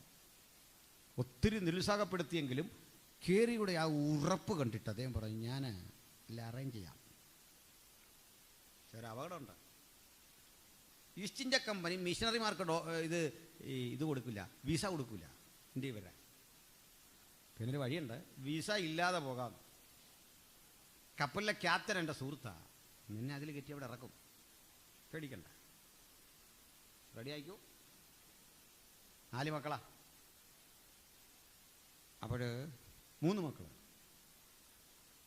ഒരു കുട്ടിയെ ഭാര്യ പ്രഗ്നൻ്റ് ആയിരിക്കുക, 6 മാസമായി. അവർക്കൊരനിയത്തിയുണ്ട്, തളർവാദം രോഗിയായിരിക്കുക. തണുപ്പ് വന്നാൽ ഉടനെ രോഗം പഴയ അവസ്ഥയിലെത്തും. വീട്ടിൽ പറഞ്ഞപ്പോൾ അവർ പറഞ്ഞു, അയ്യോ നടക്കില്ല, ഈ പിഞ്ചു കുഞ്ഞുങ്ങളെയും പിടിച്ച് മുതലകളും പാമ്പും. അന്നത്തെ ഇന്ത്യ ഭീകരാവസ്ഥ. ഞങ്ങളില്ല. അവസാനം പറഞ്ഞ് മൂത്ത കുഞ്ഞിനെയും കൂട്ടി ഫെലിക്സ് 7 വയസ്സ് ഇന്ത്യയിലേക്ക് വരിക. കപ്പലിൽ കയറി. കപ്പൽ യാത്ര പുറപ്പെടുമ്പോൾ ഈ ക്യാപ്റ്റന് വലിയ സന്തോഷം. കാരണം പുള്ളി ഒരു സുവിശേഷ ആത്മാവുള്ള മനുഷ്യനാണ്. അദ്ദേഹം പറഞ്ഞ്, കയ്യിൽ നിന്ന് ചിലവിട്ട് ഫുഡൊന്നും കഴിക്കണ്ട, ഞാൻ തരാം. ഫുഡ് കൊടുക്കും. ഇങ്ങനെ സൗജന്യമായി ഭക്ഷണം കഴിക്കണമെന്ന് ഓർത്ത് ഭക്ഷണം ഒരു നേരമൊക്കെ ആയിട്ട് ചുരുക്കും. കപ്പലില്ല, യാത്രയെ നോക്കണം, അവന് വാരി കൊടുക്കും. താണ്ട് 3 മാസം പിന്നിടുമ്പോൾ വീട്ടിൽ നിന്നൊരു കത്ത്. കപ്പലിൽ എങ്ങനെ കത്ത് കിട്ടുന്നതല്ലേ, വള്ളങ്ങൾ ബോട്ടിലൊക്കെ അങ്ങോട്ട് പോകുന്ന വണ്ടി ഇങ്ങോട്ട് പോകുന്ന ബോട്ടിലൊക്കെ ഇത് കൈമാറ്റം ചെയ്യാനുള്ള സംവിധാനം അന്നേ പാശ്ചാത്യർക്കുണ്ട്. മറുപടി എഴുതാം. കത്തിലെ വാർത്ത, ഈ സ്ത്രീ പ്രസവിച്ചിരിക്കുന്നു ഒരു കുഞ്ഞിനെ. അവന് യബ്ബേസ് എന്ന് പേരിട്ടു. അവർ ഈ മൂത്ത മകൻ ഫെലിക്സിനോട് പറഞ്ഞു, കുഞ്ഞെ നിനക്കൊരു കുഞ്ഞാവ ജനിച്ചു. വലിയ സന്തോഷം. അപ്പോൾ ഇവൻ ചോദിക്കും, പേരെന്താ? യബ്ബേസ്. ഇത് ബൈബിളിൽ എവിടെ യബ്ബേസ് കാണിച്ചതാ? ആ ഭാഗം തുറക്കാൻ ശ്രമിച്ചപ്പോൾ കേരി അമ്പരന്നു. കാരണം ആ പേരിൻ്റെ അർത്ഥം വ്യസനപുത്രൻ. അത് ഈ കുഞ്ഞ് വായിച്ചാൽ അവൻ്റെ മനസ്സ് വേദനിക്കും. ബോധപൂർവം വിഷയം മാറ്റി. ഒരു കത്ത് കേരി മറുപടി ഇട്ടു. കുഞ്ഞിന് നന്മ ആശംസയൊക്കെ പറഞ്ഞിട്ട്, നിന്നോടും കുഞ്ഞിനോടുമൊക്കെ ഉള്ള എൻ്റെ സ്നേഹം വലുതാ. ആ സ്നേഹം നിമിത്തം എനിക്ക് തിരിച്ചു വരാനൊക്കെ തോന്നും. പക്ഷേ ഇന്ത്യയെക്കുറിച്ചുള്ളൊരു വേദന എന്നെ അങ്ങോട്ട് നയിക്കുക. അടുത്തൊരു വാക്ക് നമ്മളെ വേദനിപ്പിക്കും. ഒരു തിമിംഗലത്തെയും ഭക്ഷിക്കാനുള്ള വിശപ്പ് എനിക്കുണ്ട്. പക്ഷെ അതല്ല, ഇന്ത്യയെക്കുറിച്ചുള്ള വേദനയ്ക്ക് മുമ്പിൽ ഞാൻ മറക്കുന്നു. അടുത്ത ദുരന്തം കാത്തിരിക്കുക. ഒരു ഫ്രഞ്ച് കപ്പൽ മറുചാലിലൂടെ ഇങ്ങനെ പൊയ്ക്കൊണ്ടിരിക്കുക. അന്ന് ഇംഗ്ലണ്ടും ഫ്രാൻസും തമ്മിൽ യുദ്ധമാണ്. ഇവരെ ആക്രമിക്കും. അതുകൊണ്ട് ചാല് തിരിച്ചു വിട്ടു. മറ്റൊരു തുറമുഖത്ത് കപ്പലെടുത്തു. ഇംഗ്ലണ്ടിൻ്റെ തന്നെ വേറൊരു ഭാഗത്ത്. ഫുഡ് കയറ്റണം. ഇതിനൊക്കെ വേണ്ടി കപ്പൽ ആ അവസരം വിനിയോഗിക്കും. ഈ ഘട്ടത്തിൽ എല്ലാവരും പുറത്തിറങ്ങി. ഡോക്ടറും കുടുംബമൊക്കെ ഉണ്ട്. അവർ പണ്ട ഇന്ത്യയിൽ വന്നിട്ടുള്ളവരാ. പക്ഷേ ഏതാനും ദിവസങ്ങൾ കഴിഞ്ഞു ക്യാപ്റ്റൻ ഒരു ദുഃഖവാർത്തയായിട്ട് വന്നു. ഈ കപ്പലിൽ വിസ ഇല്ലാതെ ചില പുരുഷന്മാർ യാത്ര ചെയ്യുന്നു എന്ന് കമ്പനിക്ക് അറിവ് കിട്ടി. അറസ്റ്റ് ചെയ്യും. ചുരുക്കി പറഞ്ഞാൽ കീരിയുടെ യാത്ര തടസ്സപ്പെട്ടു. കുഞ്ഞിൻ്റെ കൈ പിടിച്ച് പിന്നെയും യാത്ര ചെയ്ത് കീരി വീട്ടിലെത്തി. വീട്ടിൽ വലിയ ഉത്സവം, ആഘോഷം, പോയവർ തിരിച്ചു വന്നതിലുള്ള സന്തോഷം. പക്ഷെ കേരിയുടെ മനസ്സാകെ ദുഃഖം. ദിവസങ്ങൾ കഴിഞ്ഞപ്പോൾ ഡോക്ടർ ജോൺ തോമസ് വീണ്ടും വന്നു. വില്യം കേരി ക്ഷുഭിതനായി. പണം പോയി, കഷ്ടപ്പാട് വേറെ, ഇന്ത്യയിലെത്തിയില്ല. ഒത്തിരി വഴക്ക് കേട്ടിട്ട് ഈ മനുഷ്യൻ പറഞ്ഞു, കേരി, ഞാൻ നിങ്ങളൊരു കാര്യം പറഞ്ഞിരുന്നു. നീയും കുഞ്ഞും ഇന്ന് ഇവിടുന്ന് പോയാൽ പിന്നെ ഒരിക്കലും തിരിച്ചു വരികയില്ല. ഈ അബ്ബേസിനെ കാണാനാവില്ല, ഭാര്യയെ കാണാനാവില്ല. ഈ തിരിച്ചുള്ള അടുത്ത യാത്ര ഞാൻ നിനക്ക് ഒരുക്കിയിട്ടുണ്ട്. നിന്റെ ഭാര്യയും മക്കളും കൂടെ വരില്ലെന്ന് ആര് കണ്ടു? അതിന് ഡച്ച് ആധിപത്യമുള്ളൊരു സ്ഥലം ഇന്ത്യയിലുണ്ട്. അവിടെ നിന്ന് ഞാൻ ഇറക്കാം. ഡച്ച് കപ്പൽ വരുന്നുണ്ട്. സമ്മതിച്ചു. പോകാൻ തയ്യാറായി. ഭാര്യയോട് പറഞ്ഞു. ഭയജഗതി അവൾ പറഞ്ഞു, ഈ വെലങ്ക കുഞ്ഞിനെ കണ്ടോ? സാധിക്കില്ല. പറഞ്ഞ് അവസാനം കേരി പൊട്ടിക്കരഞ്ഞു. തലയിൽ കൈവച്ച് വഴിയോരത്തിരുന്ന് കരഞ്ഞു. ഒടുക്കം ഭാര്യ ജോൺ തോമസ് ക്ഷുഭിതയായി പറഞ്ഞു, നിന്റെ ഭർത്താവിനെ ഇന്ന് പിരിഞ്ഞുകൊള്ളണം. കാരണം ഈ മകനും ഭർത്താവും തിരിച്ചു വരില്ല. ഇന്ത്യയിൽ പോയുള്ള അവസ്ഥ അതാ. ആ വാക്കവരെ വേദനിപ്പിച്ചു. അങ്ങനെ വെലങ്ങക്കുഞ്ഞിനെ എടുത്ത് ഞൊണ്ടി നടക്കുന്ന അനിയത്തെ കൂടെ കൂട്ടി ബാക്കി 3 മക്കളുടെ കൈപിടിച്ച് ഈ രാജ്യത്തെക്കുറിച്ച് അറിയാത്ത ഒരു പാവ സഹോദരി കൂടെ വില്ലങ്കരിക്കൊപ്പം യാത്ര ചെയ്ത് കപ്പലിൽ കയറി. കപ്പൽ തീരം വിട്ടു പോവാ. ഈ ക്യാപ്റ്റനും വളരെ നല്ല മനുഷ്യനായിരുന്നു. പക്ഷെ കേരിയുടെ ഭാര്യയും മക്കളും ആ കപ്പലിലെ മറ്റൊരു സ്ത്രീയെ കണ്ട് ഭയന്നു. അതിലെ സ്റ്റാഫാ. ഭയക്കാൻ കാരണം ഒരു ഭീമാകാര രൂപി, ഒരു ബ്ലാക്കാ, നീഗ്രോ സ്ത്രീയാ. ഇത്തരം ആളുകളെയൊന്നും അവർ കണ്ടിട്ടില്ല. അവരുടെ രൂപവും ഭാവവും എല്ലാം കണ്ടപ്പോൾ കുഞ്ഞുങ്ങളെല്ലാം കരയാൻ തുടങ്ങി. പക്ഷേ കുറേ നാളത്തെ ഇടപെടലിന് ശേഷം മനസ്സിലായി, സാധുവായൊരു സ്ത്രീ. ഒരു കുഞ്ഞുങ്ങളെ എടുക്കും, ഭക്ഷണം കൊടുക്കും, കേരിക്കും കുടുംബത്തിനും വേണ്ടതൊക്കെ കൊടുത്ത് പരിപാലിച്ചു കൊണ്ടുപോവാ. 101 ദിവസം പിന്നിടുമ്പോൾ അടുത്ത ദുരന്തം. ആഞ്ഞടിച്ച മഴയും പ്രതികൂല കാലാവസ്ഥയിൽ പടർന്നു പിടിച്ച പകർച്ചവ്യാധി, പനിയും അതിസാരവും പലർക്കും ബാധിച്ചു. ആ യാത്രയിൽ ഈ നീഗ്രോ സ്ത്രീ മരിച്ചു. തങ്ങൾക്ക് ഭക്ഷണം ഒരുക്കിയ, കുഞ്ഞുങ്ങളെ പരിപാലിച്ച ആ സ്ത്രീയുടെ മൃതശരീരം പ്രാർത്ഥിച്ച് കടലിലേക്ക് തള്ളുമ്പോൾ കേരിയും കുടുംബവും അനുഭവിച്ച വ്യഥ നിങ്ങളൊന്ന് ആലോചിക്കണം. വീണ്ടും 4-5 മാസത്തെ കഠിനമായ യാത്രയ്ക്കൊടുവിൽ കപ്പൽ ഇന്ത്യൻ തീരത്തടുത്തു. ഇന്ത്യയിലിറങ്ങി. ഒത്തിരി കഷ്ടപ്പാടുകൾക്ക് ശേഷം ദൈനംദിന ജീവിതത്തിന് പണം കണ്ടെത്താൻ നീലച്ചെടികളുടെ ഒരു പാട്ടഭൂമി കയറി പാട്ടത്തിനെടുത്തു. നീലച്ചെടി എന്ന് പറഞ്ഞാൽ പണ്ട് ഈ നീലം മുക്കുന്ന ആ പൊടി ഉണ്ടാക്കുമല്ലോ, അതിൻ്റെ ഒരു തരം ചെടിയാണ്. പക്ഷെ അടുത്ത പ്രളയത്തിൽ കൃഷിയൊക്കെ നശിച്ചു. തൊടുന്നതും പിടിക്കുന്നതെല്ലാം നഷ്ടം. എങ്ങോട്ട് തിരിഞ്ഞാലും പരാജയം. നീണ്ട 3 വർഷം പ്രസംഗിച്ചിട്ടൊരൊറ്റ മനുഷ്യനെ കിട്ടിയില്ല. പരിഭാഷപ്പെടുത്തുന്നവൻ പോലും വിശ്വാസത്തിൽ വരുന്നില്ല. നിരാശപ്പെടുത്തുന്ന 100 ശബ്ദങ്ങൾക്കൊടുവിൽ അടുത്ത ദുരന്തം. കേരിക്ക് മലേറിയ പിടിച്ചു. 28-30 വയസ്സ് പ്രായമുള്ള ആ മനുഷ്യൻ്റെ മുടിയൊക്കെ കൊഴിഞ്ഞിട്ട് ഒരു 60 വയസ്സുകാരൻ്റെ രൂപത്തിലേക്ക് മാറി. കണ്ണുകൾ കൊഴിഞ്ഞു. രണ്ടാമത്തെ മകൻ പീറ്റർ, അയാൾക്കും ഇതേ രോഗം ബാധിച്ചു. 2 ആളുകളും കിടക്കുക. വാക്സിനില്ല, മരുന്നില്ല, വെള്ളം തിളപ്പിച്ച് കുടിക്കും, മിക്കപ്പോഴും പട്ടിണി. ആര് കൊടുക്കാൻ? രോഗികൾ 2 പേരും അടുത്ത മുറിയില്ല. ഒരു ദിവസം പ്രഭാതത്തിൽ 3 മണിക്ക് അടുത്ത ദുരന്ത വാർത്ത. നെഞ്ചോട് ചേർന്ന് കിടക്കുന്ന പീറ്റർ മരിച്ചു. ഈ കുഞ്ഞിനെ അടക്കാൻ അയൽക്കാരെയൊക്കെ വിളിച്ചിട്ട് വരുന്നില്ല. ദേവിയുടെ കോപം നിമിത്തമാണ് ഈ മരണം വന്നത്. കൽക്കട്ടയിലെ ആളുകൾ ആരാധിച്ചു പോരുന്ന കാളി ടെമ്പിളുണ്ട്. ആ കാളി ക്ഷേത്രത്തിലെ എന്തോ തരത്തിലെ അതിനെതിരെയൊക്കെ പറഞ്ഞിട്ടാകും എന്നൊക്കെ പറഞ്ഞുകൊണ്ട് നാട്ടുകാർ മുഴുവൻ ബഹിഷ്കരിച്ചു. ഈ മനുഷ്യൻ മുറ്റത്ത് കുഴിയെടുക്കുമ്പോൾ ഉള്ളിൽ നിന്ന് വെള്ളക്കെട്ട്. ആ വെള്ളത്തിനുള്ളിലേക്ക് തൻ്റെ മകൻ്റെ മൃതശരീരം എടുത്ത് മൂടുന്ന ഒരപ്പൻ്റെ മാനസികാവസ്ഥ അറിയുമോ? ശവടക്കെല്ലാം കഴിഞ്ഞ് അടുത്ത ദിവസം മുതൽ കേരിയുടെ ഭാര്യ സമനില വിട്ട് പെരുമാറാൻ തുടങ്ങി. ഒരുമിച്ച് ഭക്ഷണത്തിരിക്കുമ്പോഴൊക്കെ ഒരളവ് ഭക്ഷണം മകന് വേണ്ടി വിളമ്പി വെക്കും. അതെടുത്ത് കളഞ്ഞാൽ പ്രശ്നം, മറ്റു കുട്ടികൾ കഴിച്ചാൽ പ്രശ്നം. It is for Peter.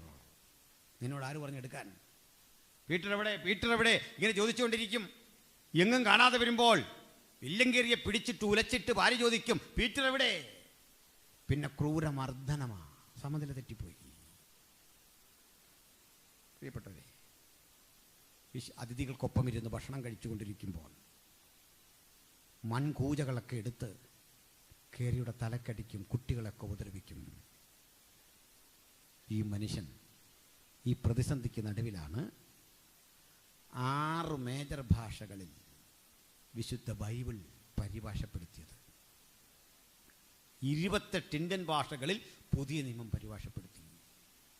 താൻ പരിഭാഷപ്പെടുത്തി വച്ചിരിക്കുന്നതൊക്കെ ഭാര്യ എടുത്ത് ചുട്ടുകളയും. പോയിട്ട് വരുമ്പോൾ സഹനത്തിൻ്റെയും ക്ഷമയുടെയും വഴിയിലൂടെ ഈ ഭക്തൻ നടക്കുമ്പോൾ അയാൾ അനുഭവിച്ച ത്യാഗം കണ്ടിട്ട് ലോകമൊക്കെ പരിഹസിച്ചിട്ടുണ്ടാകാം, 100 പരിഹാസങ്ങൾ ഏറ്റുവാങ്ങിയിട്ടുണ്ടാകാം. പക്ഷേ 1993 ഇന്ത്യൻ രാഷ്ട്രപതി ശങ്കർദയാൽ ശർമ്മ ഇന്ത്യ ഭരിക്കുമ്പോൾ വില്യം കേറിയെ പ്രകീർത്തിച്ചുകൊണ്ട് ഒരു തപാൽ സ്റ്റാമ്പ് പുറത്തിറക്കി. എന്തിനാ?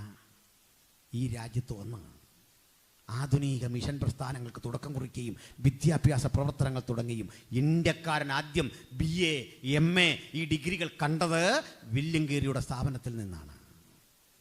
ചിലതരം പ്രവൃത്തികൾ ചെയ്യാൻ അമിതമായ കൃപയുടെ ഒരു വാഗ്ദത്തമുണ്ടെങ്കിൽ അതിൻ്റെ പിന്നിലെ ത്യാഗം വലുതാണെന്ന് തിരിച്ചറിഞ്ഞുകൊണ്ട്, കൃപ ലഭിച്ചവളെ നിനക്ക് വന്ദനം, ചില ദൂതുകൾ ഏറ്റെടുക്കുമ്പോൾ ഇതാ ഞാൻ കർത്താവിൻ്റെ ദാസി, അങ്ങ് പറഞ്ഞതുപോലെ എനിക്ക് ഭവിക്കട്ടെ എന്ന് പറഞ്ഞ് സമർപ്പണം ചെയ്യാൻ ആർക്ക് മനസ്സുണ്ട്? അവരൊരു കാലം വരാൻ പോകുക. അവരാണ് ഇനി വരാനിരിക്കുന്ന കാലത്തെ മാറ്റിമറിക്കുന്ന ഉണർവിൻ്റെ പ്രയോക്താക്കൾ. അവരെ കൊണ്ട് മാത്രമേ ദൈവം ഇനി വരാനിരിക്കുന്ന ഒരു ഉണർവിൻ്റെ ശക്തി ഉപയോഗിക്കപ്പെടാൻ പോകുന്നുള്ളൂ. അതിനുവേണ്ടി ആര് കാത്തിരിപ്പുണ്ട്? അതിൻ്റെ മറുവശം ത്യാഗമാ. അതിൻ്റെ മറുവശം ഒറ്റപ്പെടല. പ്രിയപ്പെട്ടവരെ, മറ്റൊരാളെ പരിചയപ്പെടുത്താം. അതൊരു സഹോദരിയാ, ഇന്ത്യക്കാരിയാ. കർണാടകയിൽ നിന്ന് ഒരു ചിത്പവൻ ബ്രാഹ്മണ കുടുംബം തീർത്ഥാടന കേന്ദ്രങ്ങൾ കയറി ഇറങ്ങി പോവുകയാ. എന്താ ചിത്പവൻ ബ്രാഹ്മൺ എന്ന് പറഞ്ഞാൽ മനസ്സിലായോ? ഗാന്ധിജിയെ വെടിവെച്ച് വന്ന ഗോഡ്സയുടെ കുടുംബമാണ് ആ സമൂഹം. അന്ന് ഗാന്ധിജിയൊന്നുമില്ല, സംഭവത്തിനൊക്കെ മുമ്പാ. ഈ കൂടെ ഒരു പെൺകുട്ടി ഉണ്ടായിരുന്നു, സരസ്വതി. അപ്പോൾ ഈ ഇവർക്കൊരു പ്രശ്നമുണ്ട്, മറ്റ് ബ്രാഹ്മൺസിൻ്റെ പോലും ഫുഡ് കഴിക്കില്ല. അതുകൊണ്ട് കടകമ്പോളങ്ങളിലെ ഭക്ഷണമൊക്കെ കഴിക്കാൻ പാടാണ്. വളരെ അഡ്ജസ്റ്റ് ചെയ്ത് പോകണം. ആ യാത്രയിൽ ഈ പെൺകുട്ടി, അപ്പനും അമ്മയുണ്ട്, ഒരു കുളത്തിലിറങ്ങി കുളി കഴിഞ്ഞ് കയറുമ്പോൾ കയ്യിലെന്തോ തടഞ്ഞു. കിട്ടിയതൊരു ഗണപതി വിഗ്രഹമാണ്. അന്നുതൽ ഈ പെൺകുട്ടി ആളുകൾ വാഴ്ത്തി പുകഴ്ത്താൻ തുടങ്ങി. കാരണം ഈ ദൈവചൈതന്യം അവൾക്കേ ലഭ്യമായുള്ളൂ എന്നൊരു പ്രചരണം. അതിനുശേഷം അവളെ കൊണ്ട് പ്രാർത്ഥിപ്പിക്കാൻ ആളുകൾ വരും. പക്ഷെ യാത്രയിലൊരു ദുരന്തം അവരെ നേരിട്ടു. കഠിനമായ പട്ടിണി നിമിത്തം അപ്പൻ മരിച്ചു. അമ്മയും സഹോദരങ്ങളെല്ലാം പട്ടിണിയുടെ ആധിക്യത്തില്ല. ഒരു രാത്രി കയ്യിലിരിക്കുന്ന ഈ ബിംബം ഉയർത്തിയിട്ട് അവളെ ചോദിച്ചു, നീ സാക്ഷാൽ ദൈവമെങ്കിൽ ഒരിക്കലും സന്തോഷമില്ലാത്ത ഈ ജീവിതം എനിക്കെന്തിനാ? അതുകൊണ്ട് ഇന്ന് ഞാൻ നിന്നെ ഉപേക്ഷിക്കുക. വലിച്ചെറിഞ്ഞു ഈ ബിംബം. ബിംബം വലിച്ചെറിഞ്ഞിട്ട്, സത്യസന്ധമായി ഇടപെടുന്നൊരു ജീവിക്കുന്ന ദൈവമുണ്ടെങ്കിൽ എനിക്കറിയണം. ക്രിസ്തു ചൈതന്യം അന്ന് രാത്രി അവളിൽ വ്യാപരിച്ചു. അവളൊരു മിഷണറിയ വനിതയെ കണ്ടുമുട്ടി, സുവിശേഷം മനസ്സിലാക്കി. സംസ്കൃത ഭാഷയിൽ അവഗാഹമുള്ള പണ്ഡിതയാണ്. അതുകൊണ്ട് അവരുടെ മുഴുവൻ പേര് പണ്ഡിറ്റ് രമാബായി സരസ്വതി എന്നാണ്. ഇംഗ്ലണ്ടിൽ പോയി, അമേരിക്കയിൽ പോയി, അവിടെ മനുഷ്യർ ആഹാരം കഴിക്കുന്നു, മാംസം കഴിക്കുന്നു, ചിക്കൻ കഴിക്കുന്നു, മട്ടൺ കഴിക്കുന്നു. അവരാരോഗ്യ തിളകാത്തര. ഇന്ത്യക്കാരൊക്കെ ഇത് ഉപേക്ഷിച്ചിട്ട് രോഗം വലിച്ചു വച്ചിരിക്കുന്നു. എൻ്റെ നാടിങ്ങനെ തകർന്നിരിക്കവേ എനിക്കിവിടെ താമസിക്കാനാവില്ല. ഞാൻ എൻ്റെ നാട്ടിൽ മടങ്ങിച്ചെന്ന് ഞാൻ കണ്ടെത്തിയ ചൈതന്യം അവിടുത്തുകാരോട് പറയും. നാട്ടിൽ മടങ്ങിയെത്തി പൂനെക്കടുത്തൊരു സ്ഥലത്ത് ഒരു ചെറിയ കെട്ടിടമുണ്ടാക്കി. ആ കെട്ടിടത്തിൽ സമൂഹം തള്ളിക്കളഞ്ഞ, കണ്ണുകാണാത്ത, അംഗവൈകല്യമുള്ള, പലതരത്തിലെ പ്രശ്നങ്ങളുള്ള, നിരാകരിക്കപ്പെട്ട നിരാലംബരായ സ്ത്രീകളെ കൊണ്ടുവന്നു. ഒന്നും രണ്ടും പേരെയല്ല, സ്ഥാപനം വളർന്ന് 350-ലധികം ഏക്കർ ക്യാമ്പസ് ഇപ്പോഴും ഉണ്ട്. കുറേയൊക്കെ സർക്കാരിന് കൊടുത്തു. 3500-ലധികം അന്തേവാസികൾ ഒരു സ്ഥാപനം വളർന്നു. വലിയ ചർച്ചും ഹാളും ഒക്കെ ഉണ്ടാക്കി. രമാബായി സരസ്വതി തിരുവചനം ഇങ്ങനെ ധ്യാനിച്ചുകൊണ്ടിരിക്കുക. അവിടെ വചനം വായിച്ചുകൊണ്ടിരുന്ന ഒരു പെൺകുട്ടി അപ്പോസ്തല പ്രവൃത്തി 2 വായിച്ചിട്ട് ഒരു ചോദ്യം ചോദിച്ചു, ഇത് ഇന്നും സംഭവിക്കുമോ ഈ അന്യഭാഷകൾ? അവൾ പറഞ്ഞു, എനിക്കിതൊന്നും അറിയില്ല, നമുക്ക് പ്രാർത്ഥിക്കാം. ആ പ്രാർത്ഥിച്ചു കൊണ്ടിരിക്കുമ്പോൾ ഈ സംശയം ചോദിച്ച പെൺകുട്ടിയുടെ ശരീരത്ത് ഒരു തീ വ്യാപരിക്കുന്ന കാഴ്ച കണ്ടിട്ട് അടുത്തിരുന്ന ആളുകൾ മാറി ദൂരെ പോയി തൊട്ടിയിൽ വെള്ളം ശേഖരിച്ച് കപ്പ് കൊണ്ടുവന്ന് ഈ വെള്ളം ദേഹത്തൊഴിച്ച് തീ അണയ്ക്കാൻ ശ്രമിക്കുമ്പോൾ തീ ആളി കത്തി അടുത്തിരിക്കുന്ന ആളുകളെല്ലാം തീ പടരുന്നു. നോക്കി നിൽക്കെ നിർവൃതിദായകമായ ഒരു അനുഭവത്തിൽ ഇന്ത്യയുടെ ചരിത്രത്തിൽ ആദ്യമായി അന്യഭാഷാ ഭാഷണം അടയാളമാക്കിക്കൊണ്ട് ഒരു സഭ പൂനെയിൽ ആരംഭിച്ചു, മുക്തി മിഷൻ.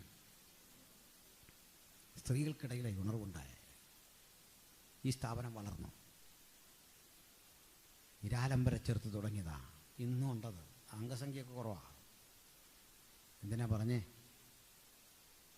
നമുക്കെല്ലാം ദൈവവിളിയുണ്ട്, നമുക്ക് ലേഡീ സമാജമുണ്ട്, നമുക്ക് കൺവെൻഷനുണ്ട്, നമുക്ക് പാട്ടുണ്ട്. എങ്ങനെ ഈ വരൾച്ച വന്നെന്നറിയോ? വരൾച്ച വന്നെങ്ങനെ?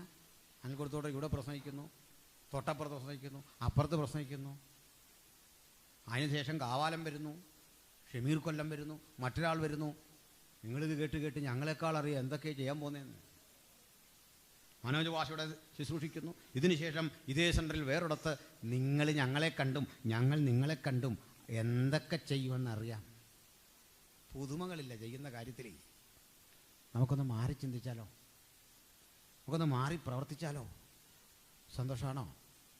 ഒന്ന് സമർപ്പിച്ച് അതിനുവേണ്ടി ദൈവമക്കൾ, നമ്മുടെ കുട്ടികൾക്ക് വേണ്ടി, തലമുറകൾക്ക് വേണ്ടി എന്താ സംഭവിക്കുന്നതിൻ്റെ ഒരു വരൾച്ച അത് കുട്ടികളിലേക്ക് ചെന്ന് വ്യാപരിച്ചു പോയാൽ ഭീകരമാണ് അടുത്ത അവസ്ഥ.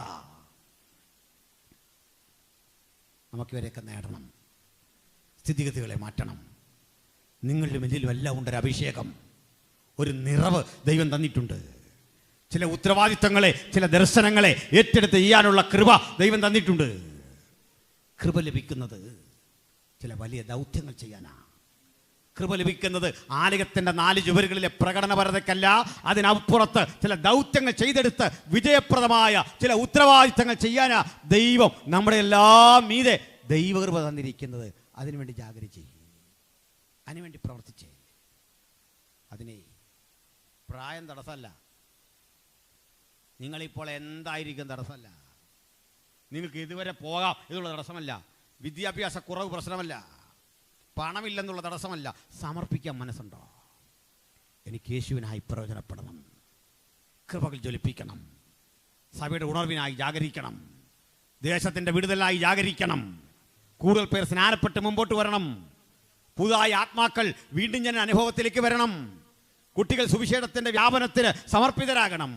ആർക്കാഗ്രഹമുണ്ട്? ഈ ആഗ്രഹത്തോടെ നമുക്ക് ഒരു വേള കണ്ണുകൾ വയ്ക്കാം, ഹൃദയത്തെ ഏകാഗ്രമാക്കാം. പ്രാർത്ഥിക്കാൻ ആർക്ക് മനസ്സുണ്ട്?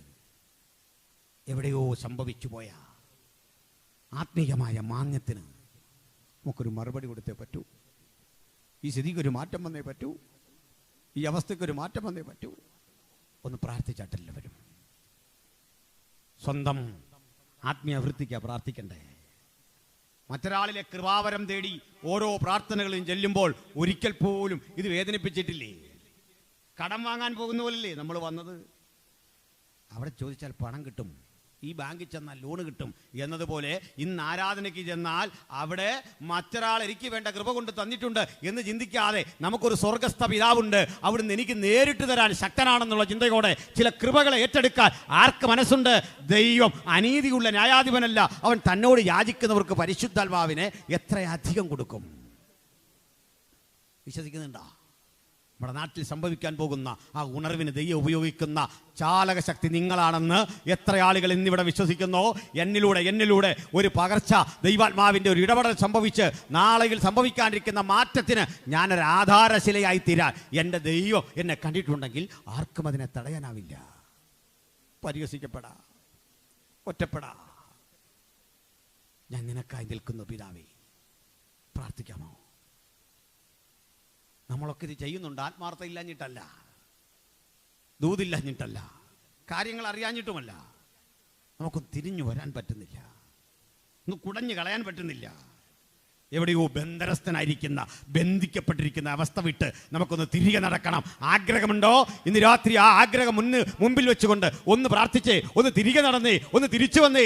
എനിക്കൊന്ന് ഈ ബന്ധനങ്ങളെ കുടഞ്ഞു കളഞ്ഞ് ഒന്ന് സ്വതന്ത്രനാകണം. എൻ്റെ കൈയും കാലുമൊക്കെ വരിഞ്ഞു മുറുക്കിയിരിക്കുന്നു, നാവുകൾ വരിഞ്ഞു മുറുക്കിയിരിക്കുന്നു. ഇറങ്ങി പ്രവർത്തിക്കാനാവാത്ത വിധം ഞാൻ ചുറ്റും കണ്ടുകൊണ്ടിരിക്കുന്ന ഭീതിജനകമായ ഈ കെട്ടുകളെ പൊട്ടിച്ച് ഈ ബന്ധനങ്ങളെ തകർത്ത് എനിക്കൊന്ന് ജയിക്കണം. ആഗ്രഹമുണ്ടോ? നമുക്ക് ദൈവത്തിൽ നിന്ന് എഴുന്നേറ്റ് നിൽക്കാം. പ്രാർത്ഥിക്കാൻ പോകുകയാണ്. ഒന്ന് എഴുന്നേറ്റ് നിന്നാട്ടെ. പ്രാർത്ഥിക്കാൻ പോകുകയാണ്. ദൈവത്തിൽ ഭരമേൽപ്പിക്കപ്പെടാൻ പോകുകയാണ്. പ്രാർത്ഥിക്കാൻ എല്ലാവരും പ്രാർത്ഥിച്ചേ. തമ്പുരാൻ ഇടപെടട്ടെ, ദൈവം ഇടപെടട്ടെ. എനിക്ക് ക്രൂശിന് സാക്ഷിയാകണം, എനിക്ക് യേശുവിനെ പ്രസംഗിക്കണം. ആരെയും നോക്കി നിൽക്കുന്നില്ല. എനിക്ക് യേശുവിൻ്റെ മകനായി, യേശുവിൻ്റെ മകളായി അവിടുത്തെ വയൽപ്രദേശത്ത് അധ്വാനിക്കണം. ഇപ്പോൾ ഇതൊക്കെ ചെയ്യുന്നുണ്ട്, പോരാ.